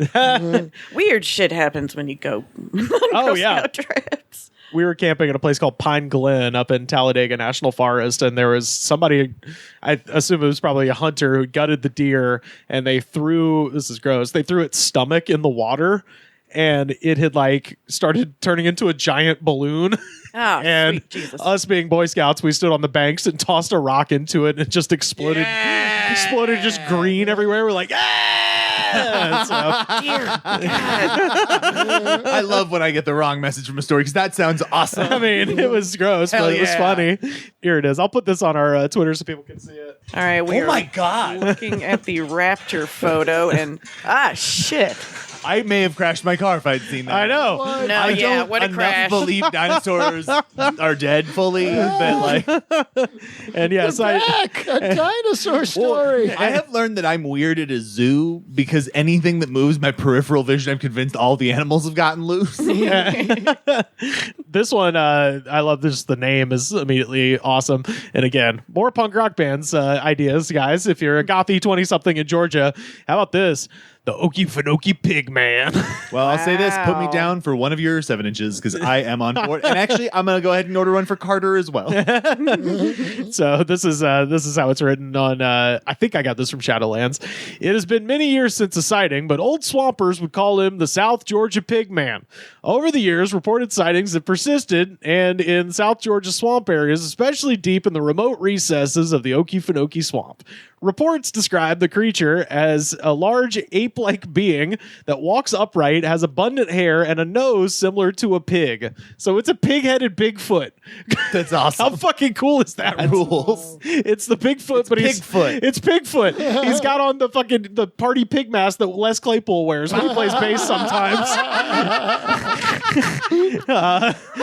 Oh my God, that's great. When he's playing the fucking Bigfoot walking through his mouth. he's playing the he's playing the whamola. Pig man. There's a lot of men who annoy their girlfriends about how great Pigfoot is. There have been no reports of hostility or aggression, and in fact, the creature was referred to as timid and shy with sad, expressive He's eyes. cool as hell. I Yeah. fucking love this guy. Yeah, he's chill. He's chill. He's Bigfoot. He's hanging Bigfoot's out. my bro. Yeah. I feel an inappropriate amount of kinship with Bigfoot-related creatures as a large creature who's Yeah. also feared and hated by society. And so anytime I hear like a real good new kind of Bigfoot, I'm like, hell yeah, they're out there. Oh, you're like Fry. Yeah. This is not the only pig-related thing. This one, this is kind Atlanta's of not really a state known for its pork or pig. well, we're talking like Okefenokee. This is way that Georgia's huge. As I said, Kyle, it's fucking massive, and I always forget that until it's my parents have friends in St. Simon's Island. Oh, I and love St. Simon's. I saw a shark's head get cut off there. let's go through all the. Another drug dealer. Wait, cut off with what? What was their cutting device? Oh shit, what was it? I'm trying to remember if it was like a. I mean, they were ready. I think it was like a machete type thing. Oh hell yeah! That's Yeah. pretty cool. I mean, it wasn't. Oh my God, that's awesome. Yeah, that was the first time I learned that you cut off a shark's head, that mouth is going to keep chomping for a minute. Oh yeah, yeah. Get away. Yeah, Because definitely. now it's like a football, just bouncing Oh, around. why did I waggle my butt by it? Yeah, I spent New Year's Eve 2020. I'd gone back to Alabama to hang out with my parents during COVID, and we have a friend who lives on St. Simon's Island, and so we went there for New Year's, and Hell it was yeah. so fun. It's a really pretty place. But we literally drove the entire width of Georgia, and it's just Oh, like, yeah, Jesus, this state is so fucking huge. Yeah. I actually Try having an aunt that lives in Florida. Oh, bless you. I Yeah. did not appreciate how big Georgia was until the first tour I did down there. Because we were centralized for part of the tour out of Athens. So we would just be driving places from Athens. Yeah. And one of those places was motherfucking Nashville. Oh, Jesus. And that is officially, I think, maybe the shittiest drive I've ever done because Yeah. we went and came back in the same night. So Oh. it was 4 hours there so I could bomb at the East Room and then drive 4 hours back. Oh, But at least God. the way you go across the time zone, you lose hours. This one's from Hawkinsville, Georgia. And again, this is like sort of a ghost, but also a monster. So there's a place in Hawkinsville called Pig Man's Bridge. And this is from Shadowlands. I think the last one was from some other website. This is from Shadowlands because I could tell because the writing is crazy. A man was part of a circus at one time. He trained pigs and they did tricks. It is said that he was mean to the pigs, and that when he got too old to travel, he settled under the bridge and built pig pens. The pigs ended up killing the man, and now the man haunts the bridge and has the face of a pig. Alrighty. I like that it goes full It's a real circle. game of telephone going on. In the balcony, John. It happened in the balcony. Yeah, no, I just... It's the sentence, and now he's got the face of a pig. Yeah, like, wait, how did that... That's a big jump. It's like he was mean to the pigs killed him, and now he is a pig, which, I mean, that's kind of cool. I like that, but... Anyway, yeah. So a couple of Who has the rights to pig I'm bridge? just thinking of the scene in Batman Returns where Selena Kyle falls out the window and all the cats run in. yeah, But it's with pigs. pigs.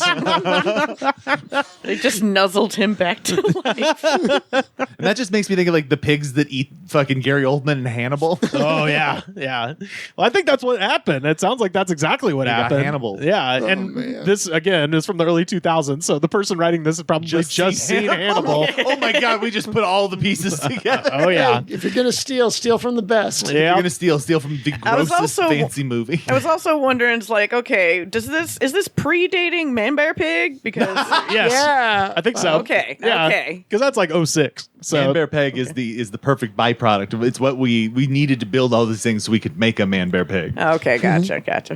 But yeah, so those are the two pig-related ghouls.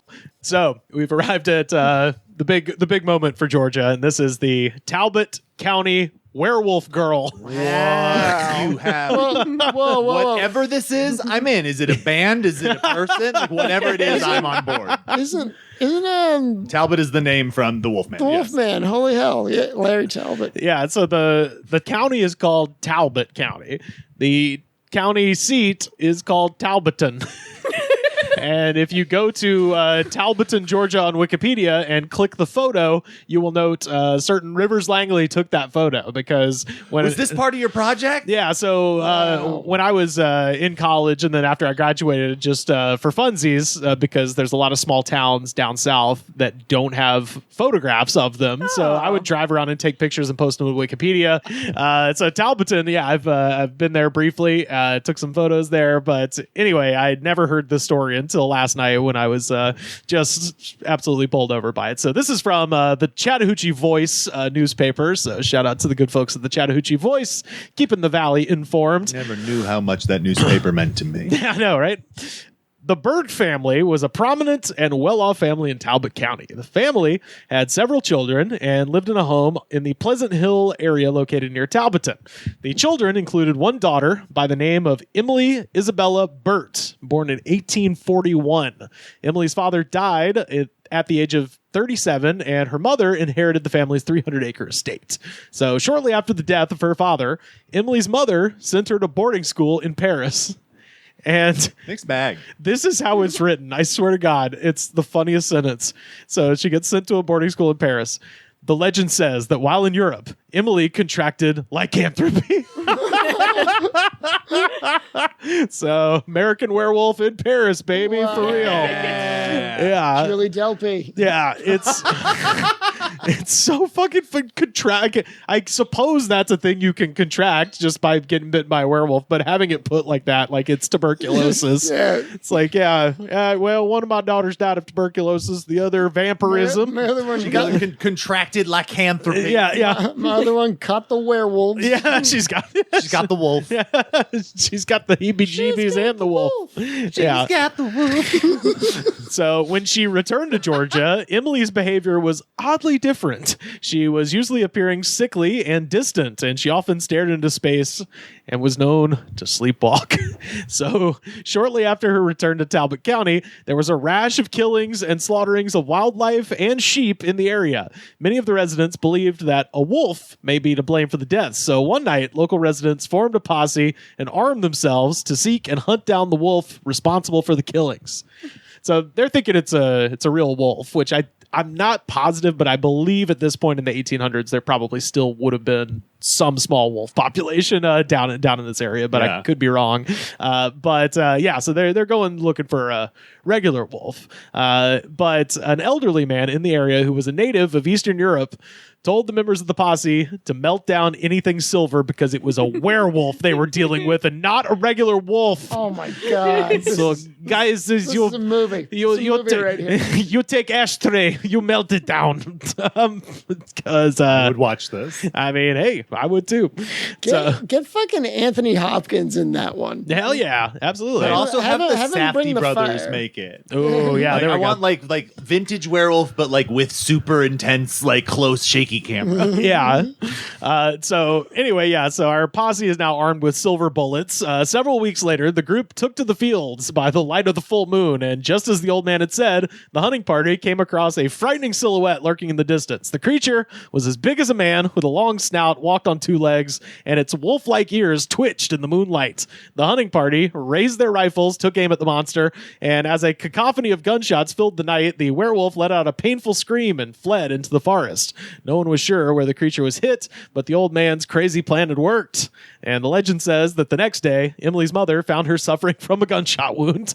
So that would be sort of concerning, I think. My mom's like, fuck, I bet this means something. A local doctor treated Emily's wound, and shortly after, her mother sent her back to Europe for treatment of lycanthropy by a specialist.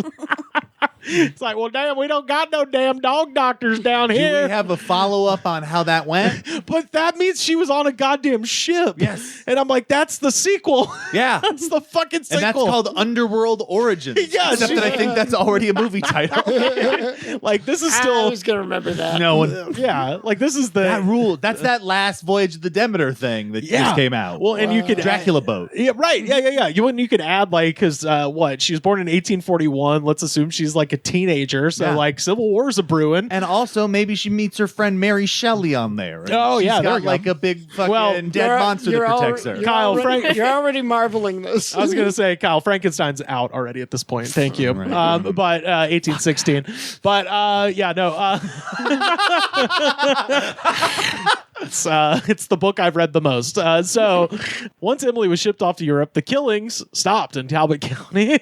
After an undisclosed amount of time in Europe, Emily is said to have returned to Georgia and was cured of the disorder that she suffered from, and she lived her life out and became a respected member of the community. That sounds like a made-up ending, though. Third movie, dude. Like, this is the perfect 1, 2, 3. It's like the initial thing, she turns to the werewolf. Second one, she's on a boat, and then she's running loose in Paris. Somehow gets cured at the end, and then she goes back, and now she's like in her 80s, and then lycanthropy like comes back, and she's like a city council member, and she eats everyone like at City Hall. Sweeping epic. Yeah, I'm telling you, dude. Why isn't this a goddamn movie? So yeah, It's Mr. Holland's opus if it's a lady and it's being a werewolf.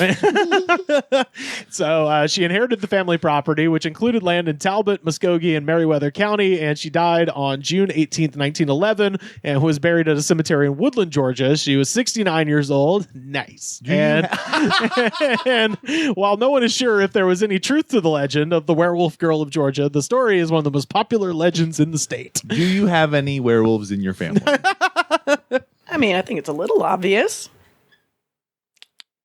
That means yes. Are you trying to imply you are some sort of werewolf? I can neither confirm nor deny.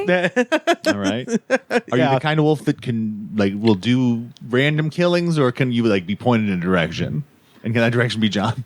We're just going to test something out. What? John, you're fine. You're fine. No, She's not actually I a don't werewolf. We're like doing a bit. We're doing a bit. Moonlight in. I was going to say, let me pull back this curtain and reveal the moon.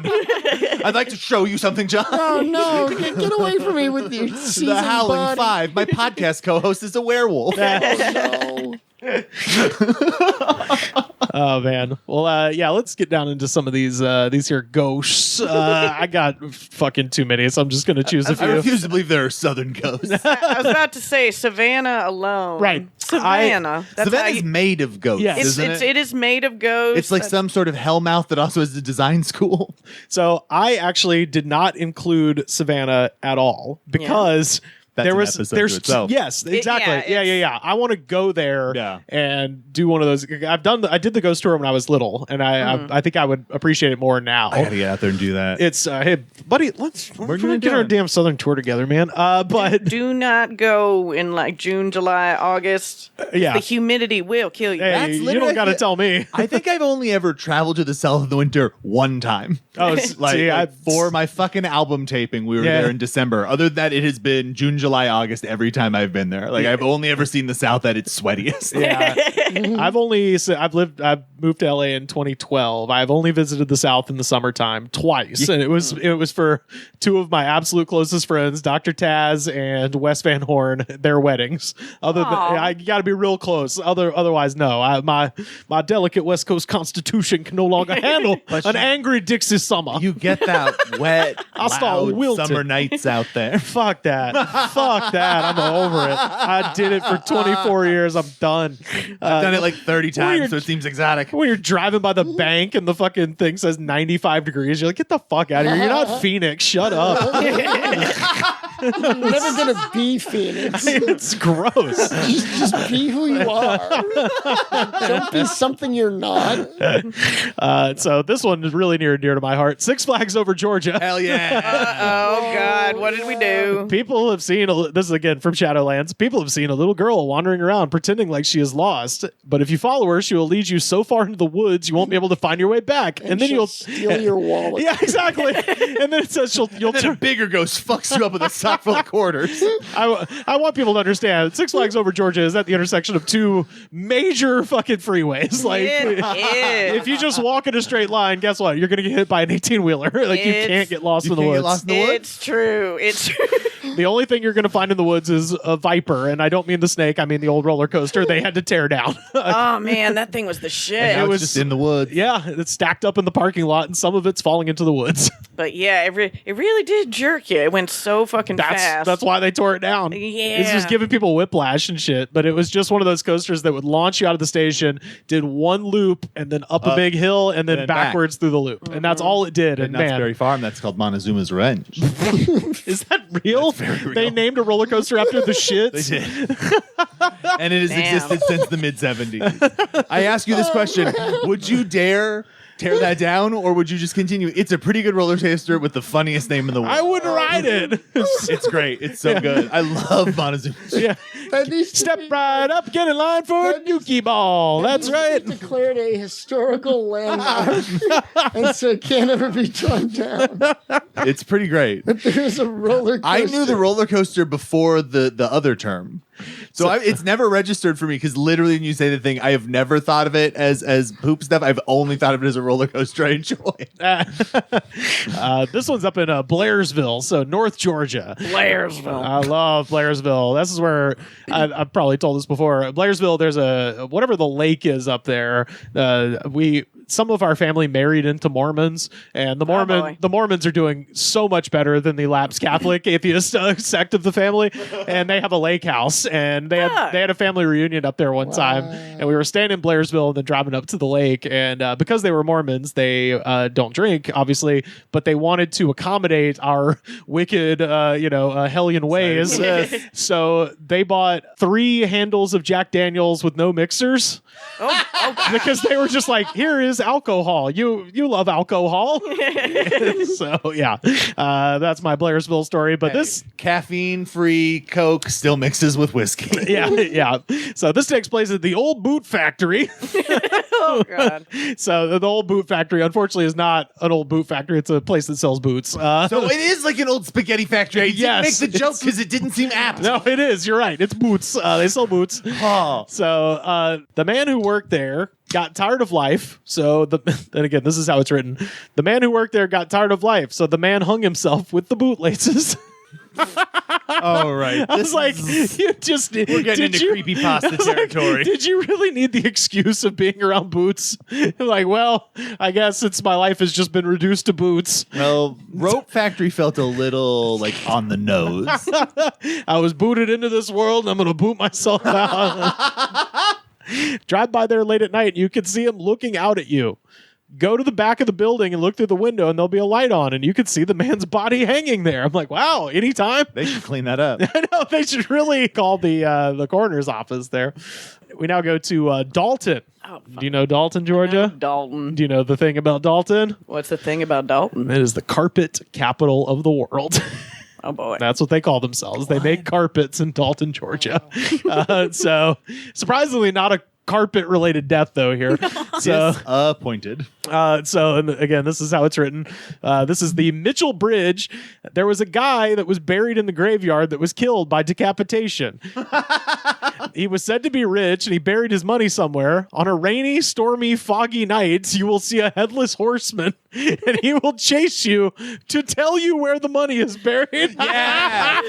Why did I run? I know. Awesome. Wait, come back. I just want to tell you where the money is. Why are you running? Give you money. Why are you running? Where did he get a horse? Why is it? He has so much money, he bought a horse. He bought the nicest damn horse you can get, walked and in- still too much money. He walked into that boot factory and he was like, where's the best place to get a horse? I'd never even thought about shaking down ghosts for financial gain. That's the This funniest changes shit. everything. That's just a headless horseman that wants to give you financial advice. I imagine he has like the dollar signs, like that jacket guy. Yeah. Oh, Matthew Lesko? Yeah. Hell yeah. It's headless Matthew Lesko chases you. Yeah. Free money. I'm trying to prove my ghost friend that being alive and rich is better than being dead and a ghost. Yeah.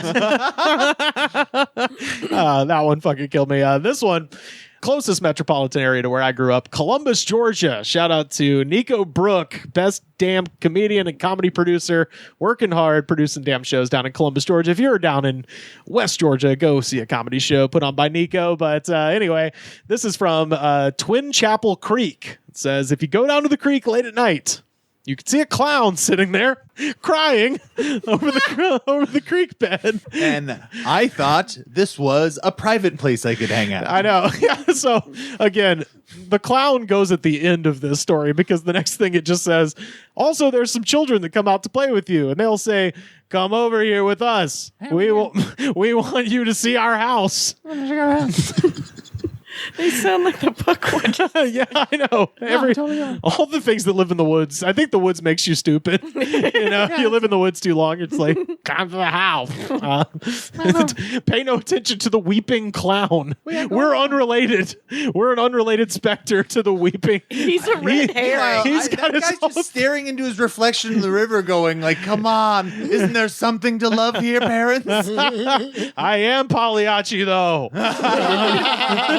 Hey, your loving parents are over here behind this bush. I'm just coming over. That's People will be patting you on the back and inviting you out for him if you come over. Just a little closer. And then this is just annoying. It says, if you park your car or truck on the bridge, it will not start for an hour. You're like, that God sucks. fucking damn it. Fuck that bridge. So now I'm thinking that... That's the clown. He has a bad night and then always forgets to not take the bridge. see, I'm saying the clown probably is like, he works for the tow truck companies, and he's up there like taking out your spark plugs while you're looking for dumb kids. Imagine being late again and your wife is so angry at you. And you have to be like, honey, I'm honest. My car stopped working because of a ghost. Oh, and there's more. There is a tunnel down to the left that slaves died in. You can hear them moaning and screaming for help. So on top of, we've got clowns, we've got ghost slaves, we've got kids. It's just this river. This creek is a fucking mess, dude. This is a mess. It's a great soap opera going on. Again, another movie is just them arguing with each other. If this was the next season of Losa's Spookies, I would not be upset at all. This one, again, more band names. The Jessup Spooklights. Yeah, but this band's like kind of a crappy rockabilly band. Yeah.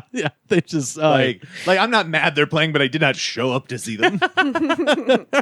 yeah. So I showed up to see Social D's fucking Georgia run. You misunderstand. A man with a social distortion tattoo. I'm like, I'll see this band, but I'm not like doing it like because I'm pro or anti them.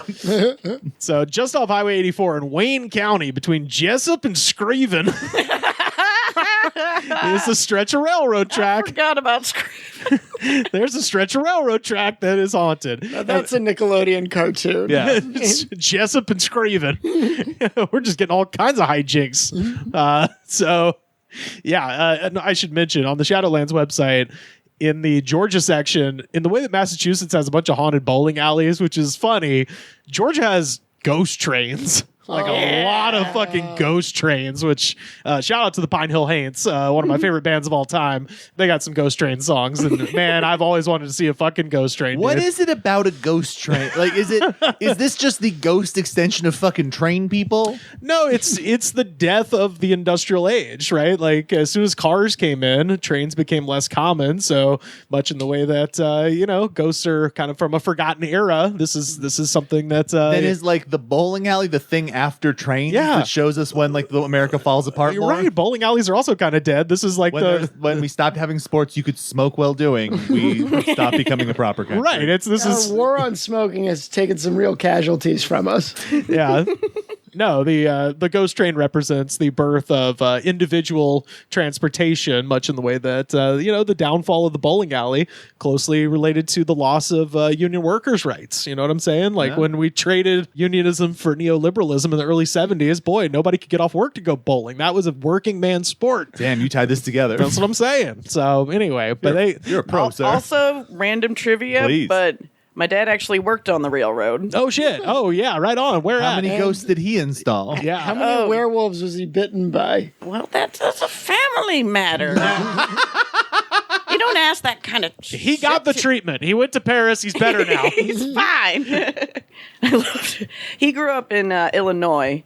That was one of his first jobs when he got out of high school, and the way he got his first job was the guy before him. One of his duties was make sure that all these big ass fucking boxcars are coupled, like they're hooked together. Yeah. And he noticed that a train was getting ready to go, and these two cars just weren't coupled, and he got over there in time to couple them, but then he got knocked over. Oh, shit. And cut in half. Whoa. Fuck. Because I don't know if you've ever seen, big old school train wheel, but they are bigger than you, and they are just big metal discs. wow. I didn't include it, but I think that was in one of these about a guy getting cut in half by the Holy railroad. shit. I mean, I'm sure he's not. Lots of people get cut in half. It happens all the time. But Especially if you're working between the cars, Yeah. and it's fucking grunt work. But Wow. yeah, my dad, oh god, he got the job, and there was still a blood stain. that was literally blood on the tracks, and we're not talking Dylan here. Yeah. Gosh, I'm really glad my dad is alive. He had so many experiences. And in one piece. Yeah. Whoa. How did he survive a halving? No, he didn't. No, That's he the didn't. previous guy. That's how Okay. he got the job. Yeah. Because the other guy was bisected. Yeah. Oh, wow. Yeah, so he gets there first day oh boy. I missed a major part of that, and I was just I didn't know Amy's dad was dead. That's sad. He got halved? What? He's still alive? Train cut my daddy in half. I would tell everyone I meet that if that was my dad. So the locals in Jessup call it the spook light. It is said that years ago, a rail worker lost his balance, fell on the train tracks, and a coming train ran him over and cut off his head. Yeah, that sounds about right. He walks the tracks late at night, usually at midnight, carrying a lantern, looking for his head. Which again, is amazing. You know, like when you lose your glasses. Guys, has anyone seen? It's got brown hair. It's got blue eyes. It is severed. Lots of blood. Probably a pretty shocked expression. I was going to say, yeah. So, yeah, he's looking for his head. People who've seen the spook light can find no explanation for it. So, yeah, we've got... I feel like I got an explanation. It's a guy looking for his head. You just explained it to me. So, yeah, I love that. I love spook lights. They got the Martha lights in Marfa, Texas, and then there's one up in the Appalachians somewhere. Yeah, they don't. Those are they don't even have a fun guy getting his head cut off story. It's just kind of ooh, this is weird. That's spooky, dude. Ooh, swamp light. Yeah. So this is from East Dublin. So this is from East Lawrence High School / middle school, and this is how it's written. Around 1982, there was a girl named Gracie swinging on a tire swing, thinking about how to get back at her brother for reasons unknown. Well, she wrote her brother a letter, and the letter said, "I hate you, and I'm going to kill you." He found the note, and he saw her on the tire swing, so he ran over and pushed her off, and she fell and broke her neck and died instantly. I'm kind of like, well, I love how the family had the reasons why redacted. yeah. You can't let people know the real reason why they were fighting. And it sounds like they're like 8. You know what I mean? So you called me a poopy head. Yeah. We can't let that get out. Now it's believed that she haunts the exact spot that she died, and there is a house there, and in that room over her haunting spot, early some mornings you could see her swinging on the tire swing. She is said to have red eyes. So I do just imagine like the ones that crypto dicks put on their profile pictures, the glowing red. That's a pretty great like somebody's creative writing experiment there. Yeah. There is a haunted Hobby Lobby in Buford. And I want that as a T-shirt. Just, there is a haunted Hobby Lobby in Buford. Meth Syndicate, hit me. Somebody slip on Dr. Pepper in the Hobby Lobby. Then my favorite, Noonan, Georgia, which is kind of the waypoint between Auburn and Atlanta. I'm familiar. Used to be, back in my day, it was the only Dunkin' Donuts fucking anywhere down south. But, times have changed, Daddy. So, Noonan. Hey, Atlanta is a Krispy Kreme town. I know. Yeah. No, I'm not saying Dunkin's good. Their coffee's good. If Dunkin' could go out of business and give their coffee to Krispy Kreme, what a wonderful world it would be. You got a point. Because Krispy Kreme's coffee is fucking despicable. I mean, it's base. It's base. Not even basic. It is despicable. It's the worst. It is fucking subpar. But yeah, those two need to combine forces because Dunkin's donuts suck ass. So, but anyway, Noonan at the Walmart. And I love this because the motherfucker's from Arkansas. People see Sam Walton, the founder of Walmart. Did not see that coming. And sometimes he grabs customers. So, Sam, does he greet them? No, he grabs them. No, but I mean, like, what does he do once he grabs them? Well, I'm just imagining it's like pretty dames that walk in there. He's just like, hey. Dude, I imagine him grabbing people's lapels and just like pulling them close. People in this town used to have their own jobs, and now they just work for me. You got a nice ass. Let me pitch a little bit. That's one of those like where they say like Marilyn Monroe haunts the Roosevelt Hotel, and you're like, she's not in Brentwood. That's a fucking commute. And Noonan to Bentonville, Arkansas is a big commute. How's she gonna get there? Who knows? And then this last one here. Now we're getting right up into the greater ATL area, Marietta, Georgia. Marietta. This is called the Devil's Turnaround. Which sounds like a sex move. Yeah, in a graveyard. It's when you flip around the other way, but in a graveyard. That move was actually illegal in that county until 1999. It's a good year. And I should mention the Devil's Turnaround. It's a cemetery, but they just call it the Devil's Turnaround. So this is how it's written. Large objects will be thrown if set on ground. Orbs. Lightning, mist, very cold winds, shrieking, kids laughing, chanting, yelling, screaming, all around a bad place to go. Is this a Yelp review? No, it's a poem. It is a Yelp review for like a microbrewery in Marietta. They let kids in the damn brewery and they're shrieking and throwing rocks at me the whole time. Shit at me. Just because I said the pretzels weren't that good. So people have come back and had large bruises and fang marks on their legs. Like, wow. Their legs. Upper arms, wrists, and necks. Crucifixes, prayer, holy water only makes whatever is there mad. Goddamn right. So I'm imagining just an insane guy just going into the cemetery, just going, Christos Domine! And then there's just, voices in his head screaming back at him. Classic Jerry. Yeah.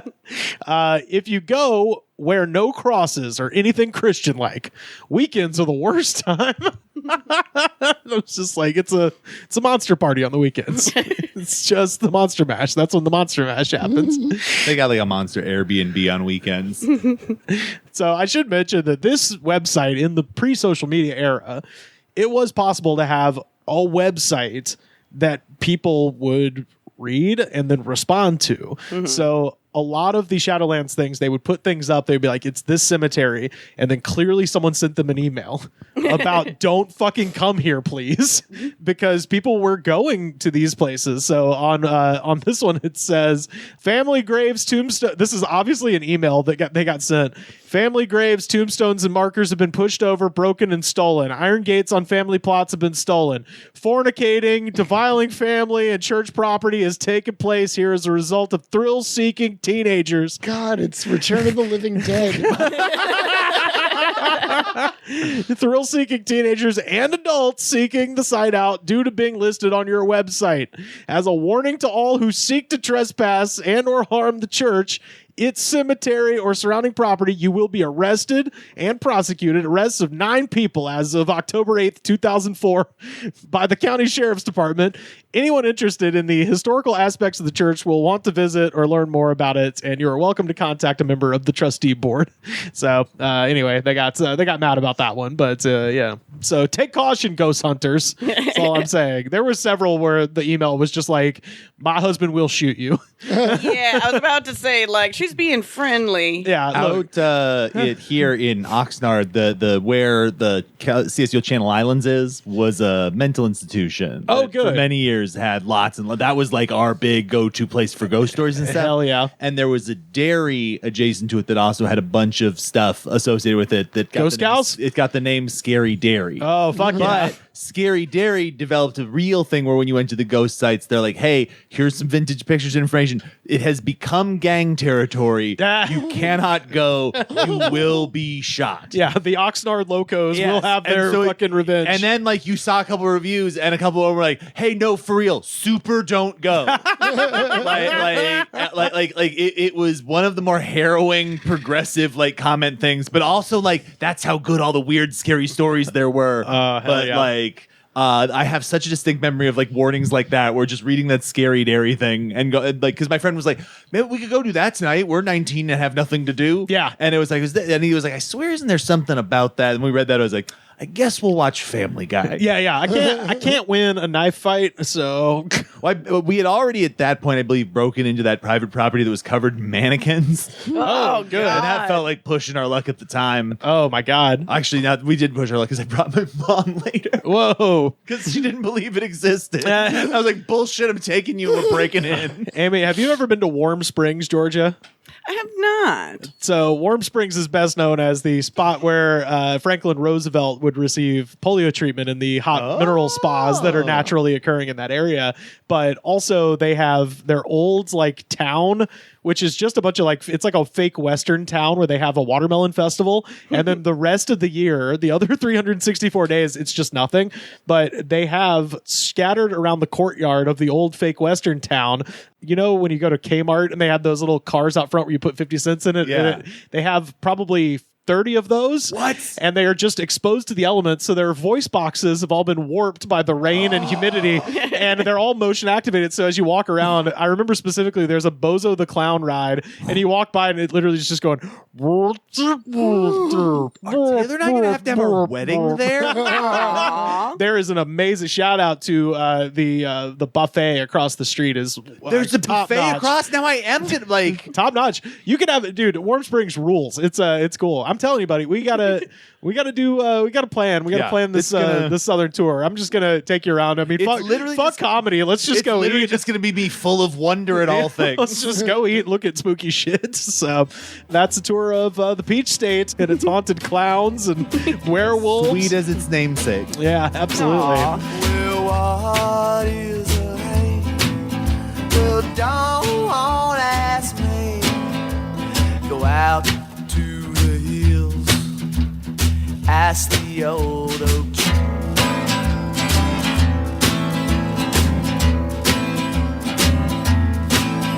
Well, he loved her and he held her, but love like died away.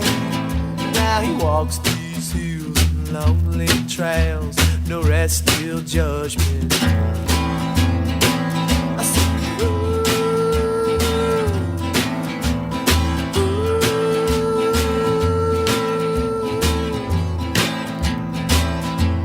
Y'all, it wouldn't be Halloween if we didn't do one last segments. And of course, this is our extra spooky ooky jam of the week. Can I make a confession about this jam of the week? I listened to this song driving over here. I mean, I got off on Los Feliz with this playing. now's the time, everybody. This is Robert F. Zombie with a tune off of his 1998 album Hellbilly Deluxe. This song is, of course, Living Dead Girl, featured in Bride of Chucky. Love this song. Have y'all covered Bride of Chucky yet on Everything is Scary? Not yet. We have not. Oh boy, the Butt Rock Chucky. You gotta watch Butt Rock Chucky. But yeah, Music the Batman Beyond would dance to. yeah. So this song has 67 million views on Not YouTube, enough. 13,635 comments, and y'all, I found the best. I read every goddamn last Did one you of them. really? No, of course not. Let us now get down into the comment section. Like this song. This is a great song. Like, Rob Zombie's one of those like things I had to acquiesce because I had to start acquiescing something. I like to imagine him in the laundry room singing this That's what song. makes it fun. Is like he seems so grumpy and unhappy, and everything he makes is so fucking goofy Like, that it's like fun. Oh yeah. Like, I imagine him like folding clothes and like a flat foot on the devil's wing. To me, Rob, And then Cher's like, Rob, did you say something in there? Nah, it's nothing. to me, Rob Zombie's real form is Ross Trent from Tim and Eric Awesome Yes. Show. Great job. Like, that's who that guy actually is. Come on with Roz now. Right on my jet ski. Yeah, so... but yeah, no, we cover good songs on the Jam of the Week. That's not the thing. I'm not arguing this is a good song. I simply said I like it. You like it, yeah. Well, that's what I'm saying. Likeable love this songs. song. Yeah, we cover plenty of songs you can like. It's just you have to imagine what is the character. I'm dying to hear these. What is the character of the type of person who listens to the song on YouTube, A, and B, is like, I must have my thoughts known. Yeah. This is maybe the most excited I've been for one of these. So we did Dragula a couple years ago, and that was fun. So let's see what we got for Living Dead Girl. First up, A. Oster from 11 years ago. This shout out goes to my favorite Living Dead girl, Melissa Medoff. You fucking bitch. And next up, Magic Orbit from 8 years ago.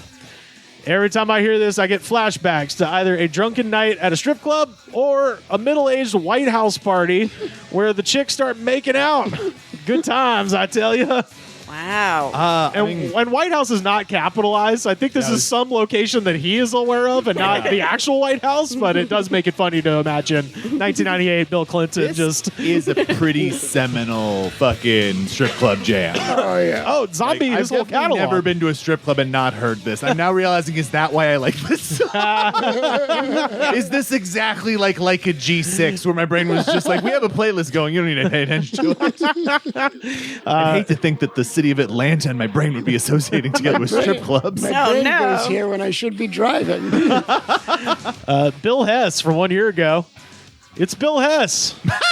This reminds me of my second ex-wife just waking up without her coffee. Bill, a classic Bill, introduces himself and then talks about his second I ex-wife. love that he introduced himself. Hi guys. You can, I, Bill know, Hess here. I know you can read, but it's Bill Hess. Just so you know, Al M. Jacobson 2 years ago. Maybe his daughter does a lot of comments in his profile. Al M. Jacobson from 2 years ago. Oh my God. This sucks. This is going to be what happens to my future wife because I know she loves her coffee. What is this thing about coffee? Is that just Bill again? Maybe so. Hey, Bill Hess. Sorry, Bill's other account. sorry, I clicked send too early. Yeah. Well, but then he clarifies who his wife is going to be. And John, I think this is just for you, but you'll enjoy this. Yeah, so he says of his wife, I'm in for one hell of a ride, but Alexis Kaufman, a.k.a. Alexa Bliss, she's worth it. Yeah. Like, all right. So that is a former WWE Women's Champion, Alexa Bliss. And this guy, I guess, is real. Just thinking, he's thinking just beyond she's hot. He's now imagining A mornings life together. with her. Yeah. Things that he can do to make her more comfortable and feel better. He's Yeah. thinking of like he's Hugh Jackman at the end of the fountain. It's the future, and she's a tree. Seamus Farmer from 1 month ago. dripping with sin. I've never heard such an alluring thing. It's a good thing that a succubus has never paid attention to me. And I was like, hold on, you're an incel of the spirit realm? The demons won't even look at me. I'm going to shoot up hell. Movie. Oh, movie. Yeah, you're like, good, I guess. Rivers, please don't. Please don't. Oh, people thought that Joker was going to warp people's minds, man. Wait till you hear about incel succubus. Bobby Gravaya from 3 months ago. Hey, Jana, it's me, Bob. Again, introducing themselves for reasons unknown. Hey, Jana, it's me, Bob. Guess who's back? But then, the down low. Tell the Navaratsi family to smile. And hey, I'm still doing hair. Yeah. Is the next email going to be, hey, it's Bob again. Sorry, my cat ran across the keyboard on that last one. And son of a bitch, I pressed send again. There's a lot of that. Hey, Bob again. Wish it could delete a couple of these. I just like, hey, I'm insane. Can I have scissors next to your head? So, L.A. Hey Boy from 3 months Wait, ago. let me be every asshole in LA. Hey, but we're talking about him. L.A. Hey Boy from 3 months ago. I remember borrowing a car from a client for a week. Hellbilly Deluxe was in the CD player. We spent the entire week burning the poor clutch out of that car, driving around, conducting business. 8 years. Oh, God. 8 years later, still in my playlist. I guess I should say a shout out to Crackhead George for the CD. Sorry about the clutch, man. Crackhead. I love that. But he's saying he's a client, so I'm thinking like he's a drug dealer, right? Yeah, like that's what he's saying. absolutely. Yeah. Oh yeah. You know who loves Rob Zombie? Drug dealer. Got a couple more here. Fritz St. Hofel from 3 months ago. I accept the wedding of Gary Travis. That's it. This was the song that they danced to at that wedding. You know when the priest is It's like, a good clear the room wedding song. you know when the priest is like, does anyone here have any objections? He just wanted to double down that he had no objections to the wedding of Gary Travis. Master Chief 117393 from 12 years ago. My research shows that I'm a fucking psycho. Oh my goodness. Love that guy. Why did I feel such warm jets of nostalgia at that? This one is Martin Seward PayPal from 3 years ago. Oh, he's from the PayPal I family. know. Isn't it crazy? The guy who started PayPal is here. People's tags are crazy. He says, Rob Zombie, we have a problem. No longer are we allowed to do pickup at King Taco. They rather feel your bullshit because you're not buying Mexican food off the street. I guess it's not enough that just to be a consumer in California. It's absolute bullshit, but what can you do? Acid wash, everything. They still want to make it smell like bullshit. Thanks for the bitch and jams, though, Rob. I don't know how I'm supposed to get on the bus and how I'm supposed to get some Al Pastor at King Taco now. It's supposed to pass through the cemetery to go hit up Einstein. This function is no longer recommended for California potheads. Quite infuriating. Wow. This is I got like 65% of that. This is experimental. I know. Yeah. there's no proof that we don't know the person who wrote that. Yeah. I like Is it a Zodiac puzzle? we have long assumed that some of the more Dadaist ones are Russian code, where they're like, the attack plans are hidden in Kid Rock Bawitaba from 5 months ago. Saint Emid 85 from 4 years ago. When this came, John just watched me here. Said it's just a really good idea. That was my good story idea Part of it handshake. was just like, did you burn your thumb on No, I something? just like when I get excited, I'll shake a hand. Learn how to live life, John. I thought you burned your thumb on Yeah, something. with passion. So Saint Emid 85 4 years ago. When this came out, I was dog sitting for a locked up buddy in a big city with no parks. So he told me to take the dog to the graveyard to exercise. It's perfect. Central, gated, walled in. Just go there at night. Nobody gets offended. I'm like, you're talking shitting on graves, you dick. So I was walking around with this blasting out of my headphones at night, and my black Doberman running around, free, roaming the graveyard when I heard screams through my headphones. I took them off, and the screams were coming from the center of the graveyard, where they had this little chapel, benches, and some electric streetlights. I called for the dog, and he came running from the darkness. And then we walked over to the chapel and found no one. But I figure it must have been some kids drinking, and this young Doberman came bounding out of the darkness wanting to play with them. Probably scarred him for life. Wow. So Shadowlands still exists. It's moved to the YouTube comments of a guy being like, "This was kind of scary. My dog I forgot bit we a weren't kid." on Shadowlands I know, anymore. right? And finally, Andrew Leonard, 12 days ago, hot off the presses. Every amount of time that there's a comment feels wrong. 12 years ago feels weird. 4 months ago seems weird. 12 days ago. I'm a funeral director, and I recently took care of a family who are huge Rob Zombie fans. Uh-oh. I want the 6 Feet Under reboot. Oh, yeah. The deceased husband and wife met at a Rob Zombie concert, actually. So, during the final procession to the cemetery, I had the bright idea to absolutely blast Rob Zombie from the hearse. I cleared it with the family, and I can tell you there were definitely some people who were kind of shocked.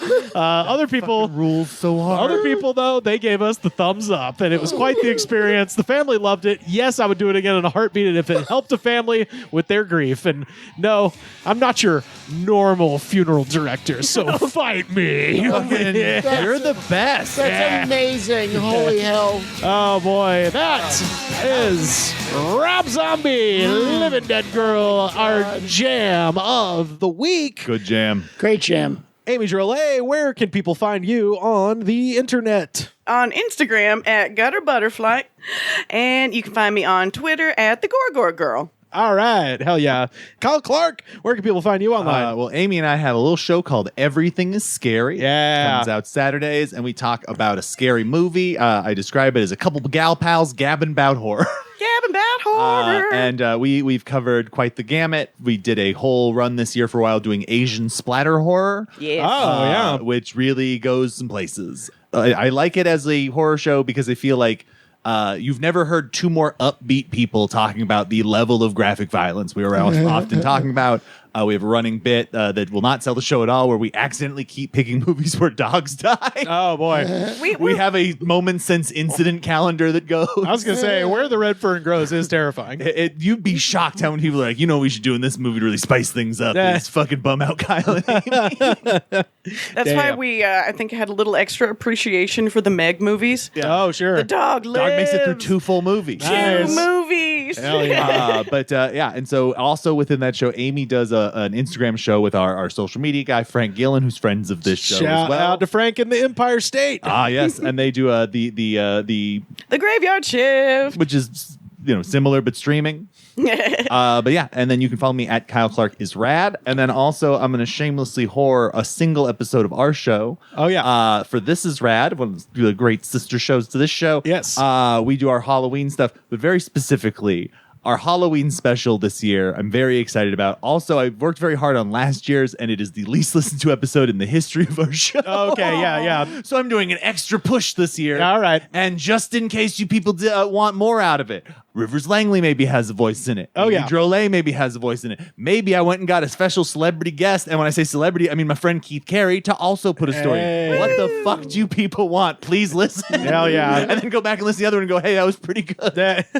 It's always fun when you put a tremendous amount of work and time into a thing. And then It was the most crushing thing I've had in a while. So it's truly, this year was a real, this is a reclamation project, Right. and we're doing fun. And then the thing you thoughtlessly farted out takes a rocket to the moon. I cannot tell you how accurate that we call that the year 2023.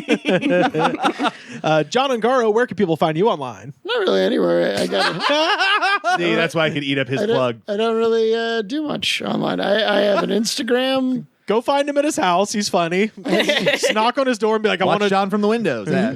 make jokes at me. We're I'm here. on Instagram, and there's a link to a short film I made.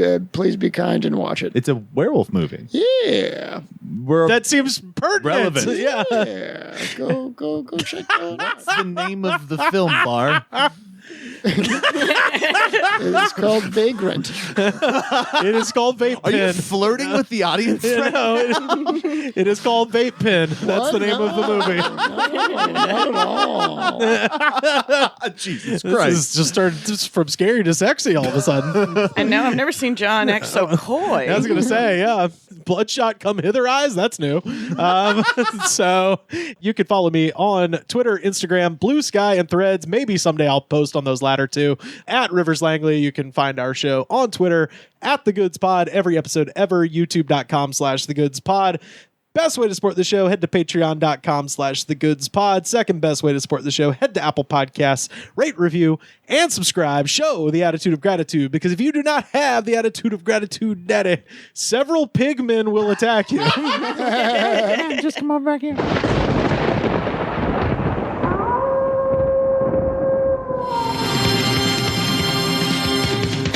The Goods from the Woods was recorded and edited by me, Rivers Langley. You can find our show on Twitter at The Goods Pod. Our theme song was composed by Jonas, the Space Cowboy.